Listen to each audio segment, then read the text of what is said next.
ನಮಸ್ತೆ. ವಾಸವಿ ಸಾಹಿತ್ಯ ಕಲಾವೇದಿಕೆ ಅರ್ಪಿಸುವ ಕಥಾವಾಚನ, ಕಾದಂಬರಿಯ ವಾಚನ ಎಸ್.ಎಲ್. ಭೈರವ್. ಅಧ್ಯಾಯ 9. ಆ ಮಧ್ಯಾಹ್ನ ತಾವಿಬ್ಬರೂ ಕೂಡಿದುದು ಅವನಿಗೆ ಸಂಪೂರ್ಣ ಆಕಸ್ಮಿಕವೆನ್ನಿಸಲಿಲ್ಲ. ಆದರೆ ಒಂದಲ್ಲ ಒಂದು ದಿನ ತಾವಿಬ್ಬರೂ ಹೀಗೆ ಸೇರುತ್ತೇವೆಂದು ಅವನು ನಿರೀಕ್ಷಿಸಿರಲೂ ಇಲ್ಲ. ಸ್ನೇಹಿತೆ, ಅಂತಃಕರಣವುಳ್ಳವಳು, ಅತ್ಯಂತ ಆತ್ಮೀಯಳು ಎಂಬುದನ್ನು ಮೀರಿದ ಕಲ್ಪನೆಯು ಅವನ ಮನಸ್ಸಿನಲ್ಲಿ ಒಮ್ಮೆಯೂ ಬಂದಿರಲಿಲ್ಲ. ಹದಿವಯಸ್ಸಿನಲ್ಲಿ ಆ ಅನುಭವದ ಬಯಕೆ ಅವನನ್ನು ಕಾಡುತ್ತಿದ್ದಾದರೂ ಇತ್ತೀಚೆಗೆ ಹಲವು ವರ್ಷಗಳಿಂದ ಆ ತೆರನಾದ ಕಲ್ಪನೆಯು ಮನಸ್ಸನ್ನು ವಶಪಡಿಸಿಕೊಳ್ಳುವುದು ನಿಂತು ಹೋಗಿತ್ತು. ಆದರೆ ಈಗ ಒಮ್ಮೆ ಅನಿರೀಕ್ಷಿತ ಘಟನೆ ಘಟಿಸಿದ ನಂತರ ಅದೊಂದು ಅಚಿಂತ್ಯ, ಗಾಢ, ವರ್ಣನಾತೀತವೆನ್ನಿಸಿದುದು ಮಾತ್ರವಲ್ಲ, ಅದು ಮತ್ತೆ ಬೇಕು, ಬೇರಿನ್ನೇನು ಬೇಡ ಎನ್ನುವಂತಹ ಹುಚ್ಚು ತುಂಬಿಕೊಂಡಿತು. ಮರುದಿನ ಮತ್ತೆ ಸಂಧಿಸಿದಾಗ ಸಂಜೆ 5ರವರೆಗೂ ಅವಳನ್ನು ಹಿಂದಿರುಗಲು ಬಿಡಲಿಲ್ಲ. ಅವಳು ಹೋದ ಮೇಲೆ ಒಂಟಿಯಾಗಿ ಅಲ್ಲಿ ಕೂತು ಸಿತಾರು ಬಾರಿಸಿಕೊಳ್ಳುವುದು ತನಗೆ ಕೂಡ ಕಷ್ಟವಾಗಿ ಮನೆಯ ಬಾಗಿಲು ಎಳೆದುಕೊಂಡು ಸಿತಾರನ್ನು ಆಟೋದಲ್ಲಿಟ್ಟುಕೊಂಡು ತನ್ನ ಮನೆಗೆ ಹೊರಟು ಹೋದ. ಏನಿವತ್ತು ಇಷ್ಟು ಲಗುನ ಬಂದಿ, ಅಭ್ಯಾಸ ಬಿಟ್ಟು? ಅವ ಕೇಳಿದಾಗ ಉತ್ತರ ತಿಳಿಯಲಿಲ್ಲ. ಹೀಗೆ ಕೇಳಿಯಾರೆಂಬ ನಿರೀಕ್ಷೆಯೂ ಹೊಳೆದಿರಲಿಲ್ಲ. ಒಂದೇ ಸವನ ಅಭ್ಯಾಸ ಮಾಡಿ ಬ್ಯಾಸರ ಬಂದಿರಬಹುದು, ಅವರೇ ಸಮಾಧಾನ ಹೇಳಿದರು. ತನ್ನ ಕೋಣೆಯ ಫ್ಯಾನಿನಡಿಯ ಬಿಸಿಗಾಳಿಯ ಕೆಳಗೆ ಕೂತಾಗ ಫ್ಯಾನಿನ ಗಾಳಿಯಲ್ಲಿ ತಂತಿವಾದ್ಯದ ಶ್ರುತಿ ನಿಲ್ಲುವುದು ಸಾಧ್ಯವಿಲ್ಲವೆನಿಸಿತು. ದಿಲ್ಲಿಯ ಬೇಸಿಗೆಯಲ್ಲಿ ಏರ್ ಕಂಡೀಷನಿಂಗ್ ಇಲ್ಲದಿದ್ದರೆ ಯಾವ ಸಾಧನೆಯೂ ಆಗುವುದಿಲ್ಲ. ಏರ್ ಕಂಡೀಷನಿಂಗ್ ಅಂದರೆ ಶೀತಳ ಮನೆಯ ಲಾಂಜೇ ಆಗಬೇಕು ಅನ್ನಿಸಿತು. ಲೌಂಜ್ ಎನ್ನುವುದು ಕಲ್ಪನೆಯೊಡನೆ ಅವಳೊಡನೆ ಇಂದು ನೆನ್ನೆ ಆದ ಅನುಭವವು ಮನಸ್ಸನ್ನು ತುಂಬಿಕೊಂಡಿತು. ಅದರೊಳಗಿನಿಂದ ಬೆಂಗಳೂರಿನ ಫ್ಯಾನ್ ಇಲ್ಲದೆ ಸಂಗೀತಾಭ್ಯಾಸ ಮಾಡಿಕೊಳ್ಳಬಹುದಾದ ನೆನಪು ಬಂದು ಅದರೊಳಗಿನಿಂದ ರವೀಂದ್ರರ ಬಿಂಬ ಮೂಡತೊಡಗಿತು. ಮೈಯೆಲ್ಲ ಬೆವರಿ ಒದ್ದೆಯಾಯಿತು. ಅವನು ಕತ್ತೆತ್ತಿ ನೋಡಿದ. ಫ್ಯಾನ್ ತಿರುಗುತ್ತಿದೆ. ಇನ್ನು ವೇಗಗೊಳಿಸಿದರೆ ಗಾಳಿಯ ಹೊಡೆತ ಜೋರಾಗಬಹುದೇ ಹೊರತು ತಂಪಾಗುವುದು ಸಾಧ್ಯವಿಲ್ಲವೆಂಬ ಅರಿವು ಬಂತು. ನಿನ್ನೆ ಮಧ್ಯಾಹ್ನದಿಂದ ರವೀಂದ್ರನ ನೆನಪು ಬಂದಿರಲಿಲ್ಲ ಎಂಬ ಅರಿವಾಯಿತು. ತನ್ನನ್ನು ಏರಿಸಿ ಹಾರಿಸಿದ್ದ ಆ ಅನುಭವವು ತನ್ನ ಉಡ್ಡಣಾಶಕ್ತಿಯನ್ನು ಕಳೆದುಕೊಂಡು ತನ್ನನ್ನು ಕೆಳಗೆಸದಂತೆ ಅನ್ನಿಸತೊಡಗಿತು. ತಿರುಗುವ ಫ್ಯಾನನ್ನೇ ನೋಡುತ್ತಾ ತನ್ನ ಮಂಚದ ಮೇಲೆ ಕುಳಿತ. ಅವ್ವ ಕೋಣೆಯೊಳಗೆ ಬಂದು ಚಹಾ ಕುಡಿತೀಯೇನು ಎಂದರು. ಈಗ ಬ್ಯಾಡ, ರಾತ್ರಿ ನಿದ್ರೆ ಹತ್ತೋದಿಲ್ಲ ಅಂತ ಹೇಳಿದ. ಬಹಳ ಶೆಕೆ ಅನ್ನುತ್ತಾ ಅವರಲ್ಲೇ ನಿಂತರು. ಅವರಿಗೂ ಬೇಸರವಾಗಿದೆ. ಅವರೊಡನೆ ಮಾತನಾಡಲು ತಾನು ಸಿಕ್ಕುತ್ತಲೇ ಇಲ್ಲ ಎಂಬ ಅರಿವಾಯಿತು. ಸಿತಾರನ್ನು ಕೈಗೆ ತೆಗೆದುಕೊಂಡರೆ ಅವರು ಕೋಣೆಯಿಂದ ಹೊರಗೆ ಹೋಗುತ್ತಾರೆಂದು ಅವನಿಗೆ ಗೊತ್ತಿತ್ತು. ಆದರೆ ಅವ್ವ ಇಲ್ಲೇ ಇದ್ದು ಏನಾದರೂ ಮಾತನಾಡಿದರೆ ತನ್ನೊಳಗೆ ಆಗುತ್ತಿರುವ ಕಸಿವಿಸಿಯಿಂದ ತುಸುವಾದರೂ ಬಿಡುಗಡೆಗೊಳ್ ದೊರಕುತ್ತದೆ ಎನ್ನಿಸಿ ಕೂಡವ್ವ ಎಂದ. ಅವರು ಮೇಜಿನ ಹತ್ತಿರದ ಕುರ್ಚಿ ಎಳೆದುಕೊಂಡು ಕೂತರು. ಆದರೆ ರಾತ್ರಿ ತನ್ನ ಕೋಣೆಯಲ್ಲಿ ಒಬ್ಬನೇ ಮಲಗಿದಾಗ ರವೀಂದ್ರನ ಚಿತ್ರ ಮತ್ತೆ ಮನಸ್ಸನ್ನು ತಾಕಲು ಶುರು ಮಾಡಿತು. ನಾನೀಗ ಬಾರಿಸುತ್ತಿರುವುದು ಅವರು ಕೊಡಿಸಿದ ಸಿತಾರ್ ಎಂಬ ನೆನಪು ಬಂದು ಜಮಖಾನೆಯ ಕೌದಿ ಹೊದೆದು ಮಲಗಿರುವ ವಾದ್ಯದ ಕಡೆಗೆ ಕತ್ತು ತಿರುಗಿಸಿದ. ಗಾಜಿನ ಕಿಟಕಿಗಳನ್ನೇ ಅಲ್ಲದೆ ಪರದೆಗಳನ್ನೆಲ್ಲ ಸರಿಸಿದ್ದುದರಿಂದ ಬೀದಿಯ ಕಂಬದ ಟ್ಯೂಬ್ ಬೆಳಕು ಬಿದ್ದು ಅದು ಸ್ಪಷ್ಟವಾಗಿ ಕಾಣಿಸಿತು. ಬೇಡ, ನನ್ನ ಹತ್ತಿರ ದುಡ್ಡಿದೆ ಅಂದರೆ ಕೇಳಲಿಲ್ಲ. ಆಮೇಲೆ ಅವರೇ ಕಮಲಾಪುರರನ್ನೂ ಗೊತ್ತು ಮಾಡಿ ನನ್ನನ್ನು ಬೆಂಗಳೂರಿಗೆ ಕರೆಸಿಕೊಂಡು ಬೆಳಿಗ್ಗೆ ಅಡಿಗೆ ಮನೆಯಲ್ಲಿ ಸಹಾಯ ಮಾಡಲು ಹೋದರೆ ನಿಮ್ಮ ಕೆಲಸ ಅಭ್ಯಾಸ ಮಾಡಿಕೊಳ್ಳೋದು, ನೀವಿಲ್ಲಿ ಬರಲೇ ಕೂಡದು ಎಂದು ಕಳಿಸಿ ಅವರೇ ತಿಂಡಿ ಅಡಿಗೆಗಳನ್ನು ಮಾಡಿ ಈಕಿ ಬರೀ ಸ್ನೇಹವಲ್ಲ, ಭ್ರಾತೃ ವಾತ್ಸಲ್ಯ ಈ ಕಿರಿಯನ ಮೇಲೆ ತುಂಬಾ ಸಂಬಂಧದ ಸಂಬಂಧದ ಆಕಾರ ಸ್ಪಷ್ಟಗೊಂಡು ಈಗ ತಾನು ಮಾಡಿರುವುದು ಮಹಾಪಾತಕವೆನ್ನಿಸತೊಡಗಿ ಅವನು ಮೌನವಾಗಿ ಕಣ್ಣು ಮುಚ್ಚಿ ಮಲಗಿದ. ನನಗೆ ಅವರೆಂದರೆ ಅಣ್ಣ ಎನ್ನುವ ಭಾವನೆ. ವಯಸ್ಸಿನಲ್ಲಿ ಹಿರಿಯರೆಂಬ ಕಾರಣ ಒಂದೇ ಅಲ್ಲ, ಅವರ ಪ್ರೀತಿ, ಸಹಜ ಅಂತಃಕರಣ, ನಮ್ಮಿಬ್ಬರ ಮನೋಧರ್ಮ ಸಾಮ್ಯ, ನಾವಿಬ್ಬರು ಸಮಾನವಾಗಿ ಅಣ್ಣನಂತೆ ಪ್ರೀತಿಸಿ ಗೌರವಿಸುವ ವಿದ್ಯಾಶಾಲೆಯ ಅಣ್ಣಯ್ಯ. ಸ್ನೇಹಕ್ಕಿಂತ ಭ್ರಾತೃಪ್ರೇಮವೇ ನನ್ನಲ್ಲಿ ಅವರ ಬಗೆಗೆ ಪ್ರಧಾನವಾಗಿದೆ. ಭಾಬಿ ಎನ್ನುವುದು ಕಾಂತಿಯ ಬಗೆಗೆ ಸಹಜವಾಗಿ ಬಂದ ಸಂಬೋಧನೆ, ಸಾಮಾಜಿಕ ಅಭ್ಯಾಸ ಮಾತ್ರದ್ದಲ್ಲ. ಆ ಸಂಬಂಧವನ್ನು ಬಿಟ್ಟು ಈಗ ನಾನು ಒಳಗಾಗಿರುವ ಸಂಬಂಧವು ಸಾಧಾರಣ ವ್ಯಭಿಚಾರ ಮಾತ್ರವಲ್ಲ, ಭ್ರಾತೃಶಯ್ಯ ದ್ರೋಹದ ಪರಮಪಾತಕ ಕೆಲಸ ಎನ್ನಿಸಿ ನಾನು ಪಾಪಿ, ನಾನು ಪಾಪಿ, ನಾನು ಪಾಪಿ ಎಂದು 3 ಸಲ ಮನಸ್ಸಿನಲ್ಲಿ ಹೇಳಿಕೊಂಡ. ಫ್ಯಾನ್ ತಿರುಗುತ್ತಿತ್ತು. ಅಸಹ್ಯದ ಬೆವರು ಜಿನುಗಿ ಆರಿ ಮೆತ್ತಿಕೊಳ್ಳುತ್ತಿತ್ತು. ಇದು ತೀರಾ ಅನಿರೀಕ್ಷಿತವಾಗಿ ನನ್ನ ಅರಿವಿಗೆ ಬರದ ಮರೆಯಲ್ಲಿ ಒಂದು ಘಟಿಸಿತೆ ಎಂದು ನೆನಪನ್ನು ಕೆದಕಿಕೊಂಡ.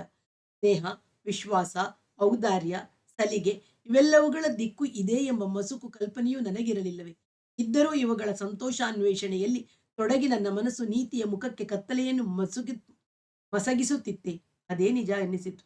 ಅವನಿಗೆ ತಿಳಿಯದಂತೆ ಶ್ವಾಸಕೋಶಕ್ಕೆ ಪ್ರಾಣವಾಯುವಿನ ಪೂರೈಕೆ ಕಡಿಮೆಯಾಗಿ ಏದುಸಿರು ಬರತೊಡಗಿತು. ತನಗೇನಾದರೂ ಹೃದಯಾಘಾತವಾಗುತ್ತದೆಯೋ ಎಂಬ ಅನುಮಾನ, ಆತಂಕಗಳು ಹುಟ್ಟಿದವು. ಹಾಗೆ ಸತ್ತು ಹೋದರೆ ತಕ್ಕ ಪ್ರಾಯಶ್ಚಿತ್ತವಾಗುತ್ತದೆ ಎಂಬ ಸಮಾಧಾನವೂ ಕಾಣಿಸಿತು. ಆದರೆ ಎದೆಯಲ್ಲಿ ನೋವಿಲ್ಲ, ಎಡಭುಜದ ಭಾಗದಲ್ಲಿ ನೋವಿಲ್ಲ, ಕಣ್ಣನೆಯ ಬೆವರಿಲ್ಲ, ಪರ್ವತದ ಎತ್ತರಕ್ಕೆ ಏರಿದಾಗ ಆಗುವಂತಹ ಶ್ವಾಸದ ಕೊರತೆ. ತಾನು ಸತ್ತರೆ ಬಿಡುಗಡೆ ಎಂಬ ನೆಮ್ಮದಿಯ ಕಲ್ಪನೆಯಲ್ಲಿ ಕಣ್ಣು ಮುಚ್ಚಿ ಮಲಗಿದ. ಎಷ್ಟೋ ಹೊತ್ತಿನ ಮೇಲೆ ನಿದ್ರೆ ಬಂತು. ನಿದ್ರೆ ಹತ್ತಿತು. ಬೇಗ ಎಚ್ಚರವಾಯಿತು. ಎದ್ದು ಬಚ್ಚಲು ಮನೆಗೆ ಹೋಗಿ ಹಲ್ಲುಜ್ಜಿ ಸ್ನಾನ ಮಾಡಿದ. ಶರೀರದ ಜಡರು ತುಸು ಕಳೆದಂತಾದರೂ ಮನಸ್ಸಿನ ಖಿನ್ನತೆ ಸ್ತೂಪವಾಗಿಯೇ ಇತ್ತು. ಗುರುಗಳ ಮನೆಗೆ ಹೋಗುವುದು, ಸಂಗೀತ ಬಾರಿಸುವುದು ಯಾವುದರಲ್ಲೂ ಅರ್ಥ ಕಾಣಲಿಲ್ಲ. ಸಿತಾರನ್ನು ಪುಡಿ ಪುಡಿಯಾಗುವಂತೆ ಎತ್ತಿ ಒಗೆಯಬೇಕು ಎನ್ನಿಸಿತು. ಇದರ ಭಕ್ತಿಗೆ ರವೀಂದ್ರರು ಅಷ್ಟು ಉಪಕಾರ ಮಾಡಿದುದು, ಇದರ ಆಕರ್ಷಣೆಗೆ ಕಾಂತಿ ನನಗೆ ಅಷ್ಟು ಹತ್ತಿರದವಳಾಗಿ ಕೊನೆಗೆ ಹೀಗೆ ತಿರುಗಿದುದು ಅನ್ನಿಸಿತು. ಆದರೆ ತುಸು ಹೊತ್ತಾದ ನಂತರ ಇದನ್ನು ಒಡೆದು ಹಾಕಿದರೆ ತನಗೆ ಉಳಿಯುವುದಾದರೂ ಏನು? ಗುರುಗಳ ಮನೆಗೆ ಹೋಗದಿದ್ದರೆ ಹೊತ್ತು ಕಳೆಯುವುದು ಹೇಗೆ ಎಂಬ ಪ್ರಶ್ನೆ ಎದ್ದಿತು. ರವೀಂದ್ರರು ಬರೀ ಸಿತಾರಿನ ಭಕ್ತಿಗೆ ಅಷ್ಟು ಉಪಕಾರ ಮಾಡಿದರೆ ವ್ಯಕ್ತಿಯಾಗಿ ನಾನು, ನನ್ನ ಸ್ವಭಾವ, ಸ್ನೇಹದ ಪಾತ್ರ ಏನೂ ಇರಲಿಲ್ಲವೇ? ಬರೀ ಸಿತಾರಿನ ಆಕರ್ಷಣೆಯಿಂದ ಕಾಂತಿ ಹತ್ತಿರವಾದಳೆ. ನನ್ನ ವ್ಯಕ್ತಿತ್ವದ ಪಾತ್ರ ಇದರಲ್ಲೇನೂ ಇಲ್ಲವೇ ಎಂಬ ವಿಶ್ಲೇಷಣೆ ತೊಡಗಿತು. ಎಂದಿನಂತೆ ತಾಯಿ ಕೊಟ್ಟ ತಿಂಡಿ ಹಿಡಿದು ಸಿತಾರ್ ಹಿಡಿದು ಆಟೋ ಹತ್ತಿ ಗುರುಗಳ ಮನೆಗೆ ಹೋದ. ಚಾರ್ಪಾಯಿಯ ಮೇಲೆ ಮಲಗಿ ತಂಬಾಕು ಬೆರೆತ ಪಾನಿನ ರಸವನ್ನು ಬಾಯಲ್ಲಿ ತಿರುಗಿ ಒಳಗೆ ತಿರುವಿ ಹಾಕುತ್ತಾ ಇವನ ಸರಿಗಮಗಳ ಸರಣಿಯನ್ನು ಕೇಳುತ್ತಿದ್ದರು. ಇವನು ತನ್ನ ಕಲ್ಪನಾ ಶಕ್ತಿಯಿಂದ ಬಾರಿಸುವುದೇ ಪ್ರಧಾನವಾಗಿದ್ದುದರಿಂದ ಅವರು ನಡುವೆ ತಿದ್ದುತ್ತಿರಲಿಲ್ಲ. ಕೊನೆಗೊಂದು ಸಲ ಒಟ್ಟು ವಿಮರ್ಶೆ ಹೇಳುತ್ತಿದ್ದರು. ಎದುರಿಗೆ ವಿಮರ್ಶಕ ಗುರುಗಳಿದ್ದಾರೆ ಎಂಬುದನ್ನು ಮರೆತು ತನ್ನ ಪಾಡಿಗೆ ತಾನು ಬಾರಿಸಿಕೊಳ್ಳುವಷ್ಟು ಅಭ್ಯಾಸ ಅವನಿಗೂ ಇತ್ತು. ಈ ದಿನ ತೋಡಿಯ ವಿಲಂಬಿತ ಆಲಾಪದಲ್ಲಿ ಮಗ್ನನಾಗಲು ಹೆಣಗುತ್ತಿದ್ದಾಗ ಇದ್ದಕ್ಕಿದ್ದಂತೆ ವಿಷಾದದ ಭಾವ ತುಂಬಿಕೊಂಡಿತು. ಇತ್ತೀಚೆಗೆ ತನ್ನಲ್ಲಿ ಆಗಾಗ ಹೀಗೆ ತುಂಬಿಕೊಳ್ಳುತ್ತಿದ್ದ ರಾಗಕ್ಕೆ ವಿಸಂಗತವಾದ ಭಾವದ ಅರ್ಥ ಈಗ ಮೊದಲು ಬಾರಿಗೆ ಕಾಣಿಸಿದಂತಾಯಿತು. ನನ್ನೊಳಗೆ ನಾನು ವಿಸಂಗತ ಮನುಷ್ಯನಾಗಿದ್ದೇನೆ, ಪಾಪಿಯಾಗಿದ್ದೇನೆ. ಅದಕ್ಕೆ ಹೀಗೆ ರಾಗದ ಸಂಬಂಧವೇ ಇಲ್ಲದ ನಡುವೆ ಕಣ್ಣೀರಿನ ಭಾವ ಉಕ್ಕುತ್ತದೆ. ಇದು ಸ್ಪಷ್ಟವಾದ ಮೇಲೆ ತೋಡಿಯ ನಡೆಯೇ ತೋಚದಂತಾಯಿತು. ರಾತ್ರಿ ಯಾರೋ ಬಂದಿದ್ದರು. ಮಾತನಾಡುತ್ತಾ ಬೆಳಗಿನ ಜಾವದವರೆಗೆ ಕೂತಿದ್ದೆ. ಈಗ ಬುದ್ಧಿಯೇ ತೋಚದಂತಾಗಿದೆ ಎಂದ. ಇಂಥ ಸ್ಥಿತಿಯಲ್ಲಿ ಯಾವತ್ತೂ ಬಲವಂತದಿಂದ ತೊಡಗಬಾರದು. ಇಲ್ಲೇ ಒಂದು ಮೂಲೆಯಲ್ಲಿ ಮಲಗಿ ನಿದ್ದೆ ಮಾಡಿ ಎಂದು ಗುರುಗಳೆಂದರು. ಆದರೆ ಬಿಡದೆ ಮತ್ತೆ ಅರ್ಧ ಗಂಟೆ ಪ್ರಯತ್ನಿಸಿ ಅನಂತರ ವಾದ್ಯವನ್ನು ಕೆಳಗಿಟ್ಟು ಹೋಗಿ ಮೂಲೆಯಲ್ಲಿದ್ದ ಚಾರ್ಪಾಯಿಯ ಮೇಲೆ ಪವಡಿಸಿ ಕಣ್ಣು ಮುಚ್ಚಿದ. ಶರೀರಾಯಾಸವು ಕೆಳಗೆ ಕೆಳಗೆ ತೀರ ಕೆಳಗೆ ಎಳೆದುಕೊಂಡು ಹೋಯಿತು. ಆದರೆ ಮನಸ್ಸು ಅಡ್ಡ ನಿಂತು ನಿದ್ರೆಯನ್ನು ತಡೆಯಿತು. ಕಾಮವು ಚಿಗುರಿ ಪ್ರಬಲವಾಗಿ ದಿಕ್ಕು ತಪ್ಪಿಸುವ ಹದಿವಯಸ್ಸಿನಲ್ಲೇ ನನ್ನ ಮನಸ್ಸು ಸೀಮಿತ ತಪ್ಪಿರಲಿಲ್ಲ. ಐಐಟಿಯಲ್ಲಿ ಐಐಎಂ ನಲ್ಲಿ ನನ್ನ ಸಹಪಾಠಿ ಹುಡುಗಿಯರು ಸ್ನೇಹವನ್ನು ಸ್ವೇಚ್ಛೆಗೆ ತಿರುಗಿಸಿ ಜೊತೆಯಲ್ಲಿರುವುದನ್ನು ನೋಡುತ್ತಿದ್ದಾಗ ಸಂಜೆಗತ್ತಲಿನಲ್ಲಿ ಮರಗಿಡ ಗುಚ್ಚಿಗಳು ಸಂದಿನಲ್ಲಿ ಜೊತೆ ಗೂಡಿ ನಿಕಟ ಸ್ಪರ್ಶದಲ್ಲಿ ಕೂರುತ್ತಿದ್ದು ಕಣ್ಣಿಗೆ ಬಿದ್ದಾಗ ನಾನು ಕೂಡ ವಿಚಲಿತನಾಗದೆ ಸರೋವರದ ಅಂಚಿನ ಬೇವಿನ ಮರದ ಬುಡದಲ್ಲಿ ಕೂತು ಸಿತಾರ್ ನುಡಿಸಿಕೊಳ್ಳುತ್ತಿದ್ದೆ. ಅದಕ್ಕೆ ಎಲ್ಲರೂ ಸಿತಾರ್ ಮರವೆಂದೇ ಹೆಸರಿಟ್ಟಿದ್ದರು. ಯಾವ ಜೋಡಿಯೂ ಅಲ್ಲಿಗೆ ಬರುತ್ತಿರಲಿಲ್ಲ. ಹಾಗೆ ಬೆಳೆದ ನಾನು ಈ 40ರ ವಯಸ್ಸಿನಲ್ಲಿ ಏಕೆ ಈ ಅಪಾತ್ರ ಸಂಬಂಧದಲ್ಲಿ ತೊಡಗಿದೆ ಎಂಬ ಪ್ರಶ್ನೆಯೇ ಕೊರೆಯತೊಡಗಿತು.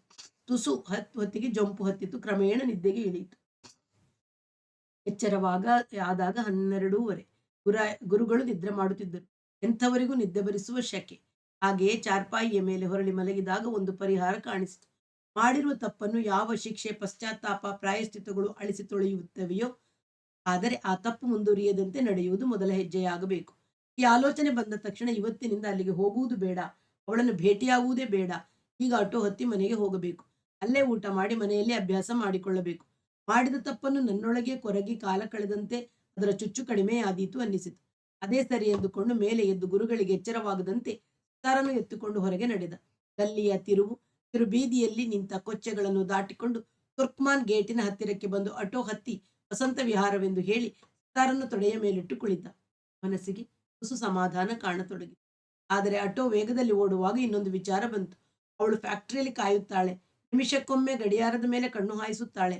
ತುರ್ಕ್ಮಾನ್ ಗೇಟಿಗೆ ಕಾರು ಓಡಿಸಿ ಹೋಗಿ ನೋಡಬಹುದು. ನನಗೆ ಫೋನ್ ಮಾಡಬಹುದು. ಬಹುದೇನು ಮಾಡಿಯೇ ಮಾಡುತ್ತಾಳೆ. ನನಗೆ ಹುಷಾರಿಲ್ಲ ಅಂತಲೋ ಬೇರೆ ಯಾವುದೋ ಹುತ್ತದ ಮೇಲುಭಾಗ ಬಡಿಯುವ ಉತ್ತರ ಕೊಟ್ಟರೆ ಅವಳು ಕೇಳುವುದಿಲ್ಲ. ತೀರ ನಾನು ಮುನಿಸಿಕೊಂಡಿದ್ದೇನೆ ಅಂತ ತಿಳಿದುಕೋಬಹುದು. ವಸಂತ ವಿಹಾರದ ಬಸ್ ಸ್ಟಾಪ್ ಹತ್ತಿರ ಕಾರ್ ತರ್ತೀನಿ, ಬಂದು ನಿಂತಿರು ಅನ್ನುತ್ತಾಳೆ. ಇದುವರೆಗೆ ಎಷ್ಟೋ ದಿನ ಮಾಡುತ್ತಿದ್ದಂತೆ. ಯಾಕೆ ನೇರವಾಗಿ ಹೋಗಿ ಅವಳೊಡನೆ ಶೀತಲ್ ಮನೆಗೆ ಹೋಗಿ ಈ ನೈತಿಕ ಕುಸಿತದ ಸ್ಥಿತಿಯನ್ನು ಬಾಯ್ಬಿಟ್ಟೇ ಹೇಳಿ, ಇದು ನನ್ನ ತೀರ್ಮಾನ. ನನಗೂ ನಿನಗೂ ಇನ್ನು ಮುಂದೆ ಯಾವ ರೀತಿಯ ಸಂಬಂಧ, ಈ ರೀತಿಯ ಭಾವನೆ ಸಲ್ಲದು. ನನಗಂತೂ ಸಾಧ್ಯವೇ ಇಲ್ಲ.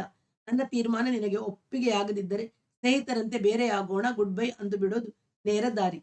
Clean break. ಅವಳಿಗೆ ನಿಜ ವಿಷಯ ತಿಳಿಸದೆ ಯಾಕೆ ಕದ್ದು ತಿರುಗಬೇಕು? ತಪ್ಪಿಸಿ ಕೂರುವುದು ಅಂದರೆ ಕದ್ದು ತಿರುಗುವುದು ಅಂತಲೇ ಅನ್ನಿಸಿತು.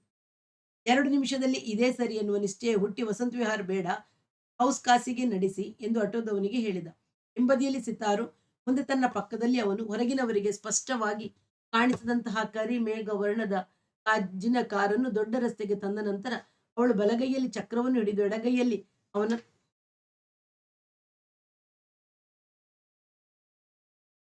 ಹಿಂಬದಿಯಲ್ಲಿ ಸಿತಾರು, ಮುಂದೆ ತನ್ನ ಪಕ್ಕದಲ್ಲಿ ಅವನು. ಹೊರಗಿನವರಿಗೆ ಸ್ಪಷ್ಟವಾಗಿ ಕಾಣಿಸದಂತಹ ಕರಿಮೇಘವರ್ಣದ ಗಾಜಿನ ಕಾರನ್ನು ದೊಡ್ಡ ರಸ್ತೆಗೆ ತದನಂತರ ಅವಳು ಬಲಗೈಯಲ್ಲಿ ಚಕ್ರವನ್ನು ಹಿಡಿದು ಎಡಗೈಯಲ್ಲಿ ಅವನ ತೊಡೆಯ ಮೇಲೆ ಹಾಕಿದಳು. ಅವನು ಸುಮ್ಮನೆ ಕುಳಿತಿದ್ದ. ಅವಳು ಕಿರುಗಣ್ಣಿನಿಂದ ಅವನ ಮುಖ ನೋಡಿದಳು. ಅವನು ದೂರ ಮನಸ್ಕನಾಗಿರುವುದು ಅರ್ಥವಾಯಿತು. ಅವಳು ಸುಮ್ಮನಾದಳು. ಫ್ಲಾಟಿಗೆ ಹೋಗಿ ಲೌಂಜಿನ ಹವಾನಿಯಂತ್ರಕವನ್ನು ಚಾಲು ಮಾಡಿದ ಮೇಲೆ ಪರ್ಷಿಯನ್ ರತ್ನಗಂಬಳಿಯ ಮೇಲೆ ಕುಳಿತು ಅವನ ಭುಜ ಹಿಡಿದು ಕೇಳಿದಳು, ಯಾಕೆ, ಹುಷಾರಿಲ್ವೇ? ಅವನು ಮಾತನಾಡಲಿಲ್ಲ. ಹೇಮಂತ್, ಏನಾಗಿದೆ ನಿನಗೆ? ಮುಖವನ್ನು ತನ್ನ ಕಡೆಗೆ ತಿರುಗಿಸಿಕೊಂಡು ತುಟಿಯನ್ನು ಮುದ್ದಿಸಿ ಕೇಳಿದಳು. ನನ್ನ ಮನಸ್ಸಿನಲ್ಲಿರೋದನ್ನೆಲ್ಲ ಹೇಳಿ ಬಿಡಬೇಕು ಎಂದು ಆರಂಭಿಸಲು ತಿಳಿಯದೆ ಬಡಬಡಿಸಿದ. ಹೇಳು ಹೇಳು ಅಂತಲೇ ನಾನು ರಮಿಸಿ ಬಲವಂತ ಮಾಡ್ತಿರೋದು. ಹಾಗಾದ್ರೆ ದೂರ ಕೂತ್ಕೋ. ಹೀಗೆ ಒಬ್ಬರನ್ನೊಬ್ಬರು ಮುಟ್ಟಿಸಿಕೊಂಡು ಮಾತನಾಡೋದು ನನಗಿಷ್ಟವಿಲ್ಲ ಎಂದು ಅವನೇ ಒಂದಡಿ ಹಿಂದಕ್ಕೆ ಸರಗಿ ಕೂತ. ಅವಳಿಗೆ ಕಸಿವಿಸಿಯಾಯಿತು. ಬುದ್ಧಿ ಸ್ಥಗಿತವಾಯಿತು. ಆದರೂ ಇಂಥ ಸಂದರ್ಭಗಳಲ್ಲಿ ತನ್ನಲ್ಲಿ ಸಹಜವಾಗಿಯೇ ಉದ್ದೀಪವಾಗುವ ಧೃತಿಯನ್ನು ತಂದುಕೊಂಡು ಶಾಂತವಾಗಿ ದೂರ ಕೂತೇ ಹೇಳು ಎಂದಳು. ನಾನು ಭ್ರಾತೃಶಯ್ಯ ದ್ರೋಹ ಮಾಡಿದ್ದೀನಿ. ನೀನು ರವೀಂದ್ರರ ಹೆಂಡತಿ, ಅವರು ನನ್ನಣ್ಣ, ನೀನು ಭಾಬಿ, ಅತ್ತಿಗೆ. ಈ ಸಂಬಂಧ, ಈ ಪಾಪ ಎಂದು ತೊದಲಿ ತೊದಲಿ ಮಾತು ತಿಳಿಯದೆ ನಿಲ್ಲಿಸಿ ಕೊನೆಗೆ ಮಾತಿನ ಸರಣಿಗೆ ಬಂದು ನಿನ್ನೆ ರಾತ್ರಿಯಿಂದ ತನ್ನನ್ನು ಕಾಡುತ್ತಿದ್ದ ಭಾವನೆಗಳನ್ನು ಹೇಳಿ ಮುಗಿಸಿದ. ಅವನ ಮಾತು ಕೇಳುತ್ತಾ ಅವಳ ಧೃತಿ ಗಟ್ಟಿಗೊಂಡಿತು. ಸವಾಲಿನ ಸ್ಥಿತಿಯಲ್ಲಿ ಶಕ್ತಿಯುತ ವಿರೋಧವು ಹಿಂದೆ ತಳ್ಳುತ್ತಿರುವಾಗಲೇ ನನ್ನ ಆತ್ಮವಿಶ್ವಾಸವು ಹೆಚ್ಚು ಹೆಚ್ಚು ಕುದುರುತ್ತದೆ ಎಂದು ತನಗೆ ತಾನೇ ಹೇಳಿಕೊಂಡ ಅವಳ ಮುಖವು ವ್ಯಂಗ್ಯದ ನಗೆಯನ್ನೊಡೆಯಿತು. ಆಯ್ತಾ ನೀನು ಹೇಳಿದ್ದು? ನಾನು ಉತ್ತರ ಹೇಳ್ಬೋದಾ? ಅಥವಾ ಏಕಮುಖವಾಗಿಯೇ ನಿನಗೆ ತೋಚಿದ್ದನ್ನೇ ಹೇಳಿಕೊಂಡು ಮಕ್ಕಳಾಟ ಮಾಡ್ತೀಯೋ? ಹೇಳು ಎಂದು ಯಾವತ್ತೂ ಎದುರಾಳಿಯನ್ನು ಚರ್ಚಾ ನ್ಯಾಯದಿಂದ ವಂಚಿತರನ್ನಾಗಿ ಮಾಡುವಂಥವನಲ್ಲ ಎನ್ನುವಂತೆ ಅವನು ಅಂದ. ಅವ್ರನ್ನ ನೀನು ಅಣ್ಣ ಅಂತಲಾದ್ರೂ ತಿಳ್ಕೊ, ಏನ್ ಬೇಕಾದ್ರೂ ತಿಳ್ಕೊ. ನಾನವರ ಹೆಂಡತಿ ಎಲ್ಲ, ಹೆಂಡತಿ ಆಗಿಲ್ಲ. ಎಷ್ಟೋ ವರ್ಷವಾಯಿತು ಆ ಸಂಬಂಧ.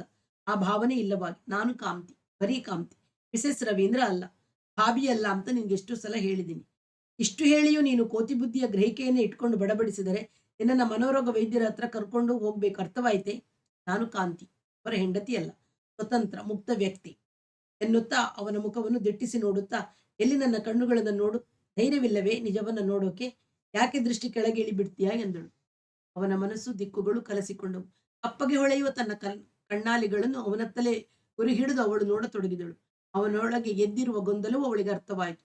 ಅದು ಇನ್ನಷ್ಟು ದಿಕ್ಕುಗಡಲೆಂದು ಕಾಯುತ್ತಾ ನಿಧಾನ ಮಾಡಿದಳು.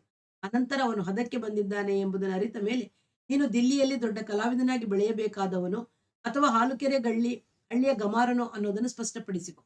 ಹಳ್ಳಿಯ ಗೊಡ್ಡು ಸಂಬಂಧ ಕಲ್ಪನೆಗಳಿಂದ ಬಿಡಿಸಿಕೊಳ್ಳದಿದ್ದರೆ ನೀನೆಂತ ಕಲಾವಿದನಾಗಿ ಬೆಳೀತೀಯೇ ಎಂದಳು. ತಪ್ಪು ಮಾಡಿದ ಕಿರಿಯ ಹುಡುಗನನ್ನು ಮುಖ್ಯೋಪಾಧ್ಯಾಯಿನಿ ಭರ್ತ್ಸನೆ ಮಾಡುವಂತೆ. ಅವನ ಮನಸ್ಸು ಕಲಕ್ಕೆ ಆಕಾರ ಕಳೆದುಕೊಂಡಿದೆ ಎಂದು ಅವಳಿಗೆ ಅರ್ಥವಾಯಿತು. ಎದ್ದು ಬಂದು ಅವನ ಪಕ್ಕದಲ್ಲಿ ಕೂತು ತಬ್ಬಿಕೊಂಡು ಅವನ ಕಿವಿಗೆ ತನ್ನ ತುಟಿಯಿಟ್ಟು ಉಸಿರಿದಳು. ಹೇಮಂತ್, ರಾತ್ರಿ ಎಲ್ಲ ನಾನೆಂತ ಕನಸು ಕಂಡೆ ಗೊತ್ತಾ? ನಾನು ಸಿತಾರ್, ನೀನು ಮಹಾನ್ ವಾದಕ. ನೀನೊಮ್ಮೆ ಮಿಡಿದರೆ ಸಾಕು, ನನ್ನೊಳಗಿರುವ ಕೋಟಿ ಕೋಟಿ ಅನುರಣನ ತಂತುಗಳು ಅದೆಷ್ಟು ನಾದ ತರಂಗವನ್ನು ಎಬ್ಬಿಸಿ ನಾನು ಮಿಡಿದಾಗ ನೀನು ಝೇಂಕರಿಸಿ ಎನ್ನುತ್ತಾ ಅವಳನ್ನು ಪ್ರಚೋದಿಸಿದಳು. ಅವನಿಗೆ ತಿಳಿಯದಂತೆ ಅವಳಿಗೂ ವಿಸ್ಮಯವಾಗುವಷ್ಟು ವೇಗದಲ್ಲಿ ಅವನು ಪ್ರಚೋದಿತನಾಗಿದ್ದ. ಹೇಮಂತ್, ನೋಡು, ನನ್ನ ನಿನ್ನ ನಡುವೆ ಏನು ಅಡ್ಡಿರಕೂಡದು. ಯಾರೂ ಕೌದಿ ಮುಚ್ಚಿದ ಸಿತಾರ್ ಬಾರಿಸುವುದಿಲ್ಲ ಎನ್ನುತ್ತಾ ಅವನನ್ನು ವಿವಸ್ತ್ರಗೊಳಿಸಿದಳು. ಅವನು ವಿರೋಧಿಸಲಿಲ್ಲ. ಅನಂತರ ತಾನು ವಿವಸ್ತ್ರಳಾಗಿ, ನೋಡು, ನಾನು ಸಿತಾರಲ್ಲವೇ, ನೀನು ಕಲಾವಿದನಲ್ಲವೇ? ನಿನ್ನ ಕಲ್ಪನಾ ಶಕ್ತಿಗೆ ತಕ್ಕಂಥ ಮಧುರ ಜೇಂಕಾರವನ್ನು ಹೊಮ್ಮಿಸುವ ಶಕ್ತಿ ಈ ವಾದ್ಯಕ್ಕಿದೆ. ನೀನೂ ಒಂದು ಸಿತಾರ್, ನಾನು ಮಿಡಿಯುತ್ತೀನಿ ನೋಡು ಎಂದು ಅವನನ್ನು ಮಿಡಿದು ಸ್ವರ ತರಂಗಗಳನ್ನೆಬ್ಬಿಸಿದಳು. ಅವನು ಪ್ರತಿಯಾಗಿ ಮೀಟಿದ. ಆ ಪರಸ್ಪರ ರಾಗ ರಾಗಿಣಿ ಏಳಿಗೆಲಿ ನಡುವೆ ಅವನು ಅವಳನ್ನು ರಾಧೆ ಎಂದ. ಅವನ ತುಟಿಯಲ್ಲಿ ತುಟಿಯಿಟ್ಟು ಮುರಾರಿ ಎಂದಳು. ಅನಂತರ ಅವರಿಗಿಬ್ಬರಿಗೂ ಪರಸ್ಪರ ಇದ್ದಾಗ ಅವನು ಅವಳನ್ನು ರಾಧಾ ಎನ್ನತೊಡಗಿದ. ಅದೇ ಅವಳ ಗುಹ್ಯನಾಮ. ತಮ್ಮಿಬ್ಬರಿಗೆ ಮಾತ್ರ ತಿಳಿದಿರುವ ರಹಸ್ಯ ಸಂಜ್ಞೆ ಎನ್ನುವಂತೆ ಎದೆಗೆ ಒರಗಿಸಿಕೊಂಡು ಸಿತಾರನ್ನು ಮಿಡಿಯುವಾಗ ಒಮ್ಮೊಮ್ಮೆ ಅವಳ ನಗ್ನ ಮೈಕಟ್ಟು ಕಣ್ಣ ಮುಂದೆ ಸುಳಿಯುವುದು. ಅದೆಂತ ಸುಂದರ ಮೈಕಟ್ಟು ಎಂದು ತನಗೆ ತಾನೇ ಹೇಳಿಕೊಳ್ಳುತ್ತಿದ್ದ. ಒಂದು ಸುಕ್ಕಿಲ್ಲ, ತುಸುವು ಕಲೆಯಿಲ್ಲ, ಕಪ್ಪು ಮಚ್ಚೆಗಳಿಲ್ಲ. ಬೆಟ್ಟದಿಂದಿಳಿಯುವ ಕಾಳಿ ನದಿಯಂತ ಮೃದು ಕೂದಲು. ಇವಳ ಈ ಸುಂದರ ಮೈಯನ್ನು ಯಾರಾದರೂ ಚಿತ್ರ ಕಲಾವಿದನು ನೋಡಿದರೆ ಅದನ್ನು ರೇಖೆಯ ವರ್ಣಗಳಲ್ಲಿ ಮೂಡಿಸದೆ ಬಿಡುವುದಿಲ್ಲ ಎನಿಸಿತು. ಇಂಥವಳ ಸ್ಫೂರ್ತಿಯಿಂದಲೇ ಇರಬಹುದು ರಾಗಿಣಿಗಳಿಗೆ ಹೆಸರಿಟ್ಟಿರುವುದು. ಆ ಸೊಬಗು, ಮಾರ್ಧವತೆ, ಆಕಾರ, ಬಾಗು, ಬಳುಕು, ಕೌಷ್ಟವ. ಇಂತಹ ರಾಧೆಯ ಪ್ರಣಯವನ್ನು ಅನುಭವಿಸದೆ ಮುರಾರಿಗೆ ಕೊಳಲು ಬಾರಿಸಲು ಸ್ಫೂರ್ತಿ ಬರಲು ಸಾಧ್ಯವಿರಲಿಲ್ಲ ಎಂದು ತನಗೆ ತಾನೇ ಹೇಳಿಕೊಂಡ. ಒಂದು ಮಧ್ಯಾಹ್ನ ಅವಳೊಡನೆ ಮಿಲನದ ನಂತರ ನನ್ನನ್ನು ಹಾಗೆಯೇ ಚಿತ್ರಕಲಾ ಮ್ಯೂಸಿಯಂನಲ್ಲಿ ಬಿಡು ಎಂದ. ಯಾಕೆ, ಚಿತ್ರ ಬರೀತೀಯೇನು ಎಂದು ಅವಳು ಕೇಳಿದಳು. ರಾಗರಾಗಿಣಿಯಗಳನ್ನ ಕಲಾವಿದರು ಹೇಗೆ ಚಿತ್ರಿಸಿದ್ದಾರೆ ನೋಡಬೇಕು. ಅವಳಲ್ಲಿಗೆ ಬಿಟ್ಟು ಹೋದಳು. ಒಳಗೆ ರಾಗರಾಗಿಣಿ ಚಿತ್ರಗಳಿರುವ ವಿಭಾಗವನ್ನು ಕೇಳಿಕೊಂಡು ಹೋಗಿ ನೋಡುತ್ತಾನೆ. ಒಂದೊಂದು ರಾಗಗಳ ಭಾವವನ್ನು ಎಷ್ಟು ನೈಜವಾಗಿ ಬಿಂಬಿಸಿದ್ದಾರೆ ಎನಿಸಿತು. ರಾಗಿಣಿಗಳನ್ನು ಚಿತ್ರಿಸುವಾಗಲೆಲ್ಲ ಪ್ರಾಯ ತುಳುಕುವ ಹೆಂಗಸಿನ ಮುಖಭಾವ, ದೇಹಾಕೃತಿ, ಸ್ತನ, ನಿತಂಬ, ಬಿಲ್ಲು ಗೆರೆಗಳನ್ನೇ ಬಳಸಿದ್ದಾರೆ. ನೋಡುತ್ತಾ ಹೇಮಂತನಿಗೆ ಆ ಬಣ್ಣ, ರೇಖಾ ವಿನ್ಯಾಸ, ಭಾವ ಸಾಂದ್ರತೆಗಳೆಲ್ಲ ತನ್ನ ರಾಧೆಯೇನು ಎನ್ನಿಸಿತು. ಭೂಪಾಲಿಯಾಗಲಿ, ಭಾಗ್ಯಶ್ರೀಯಾಗಲಿ, ಕಲ್ಯಾಣಿಯಾಗಲಿ, ಭೈರವಿಯಾಗಲಿ ಅವಳ ವಿವಿಧ ಭಾವಗಳನ್ನೇ ನಾನು ಸಿತಾರಿನಲ್ಲಿ ಹೊಮ್ಮಿಸಬೇಕು ಎಂದು ಮನಸ್ಸಿನಲ್ಲಿ ಮಾಡಿಕೊಂಡ. ಅವಳದು ಸಾಂದ್ರ ಪ್ರೌಢ ಭಾವ. ಕೆಲವು ಚಿತ್ರಕಾರರು ಬರೆದಿರುವ ಎಳಸುತನವಲ್ಲ ಎಂಬ ಹೆಮ್ಮೆ ಹುಟ್ಟಿತು.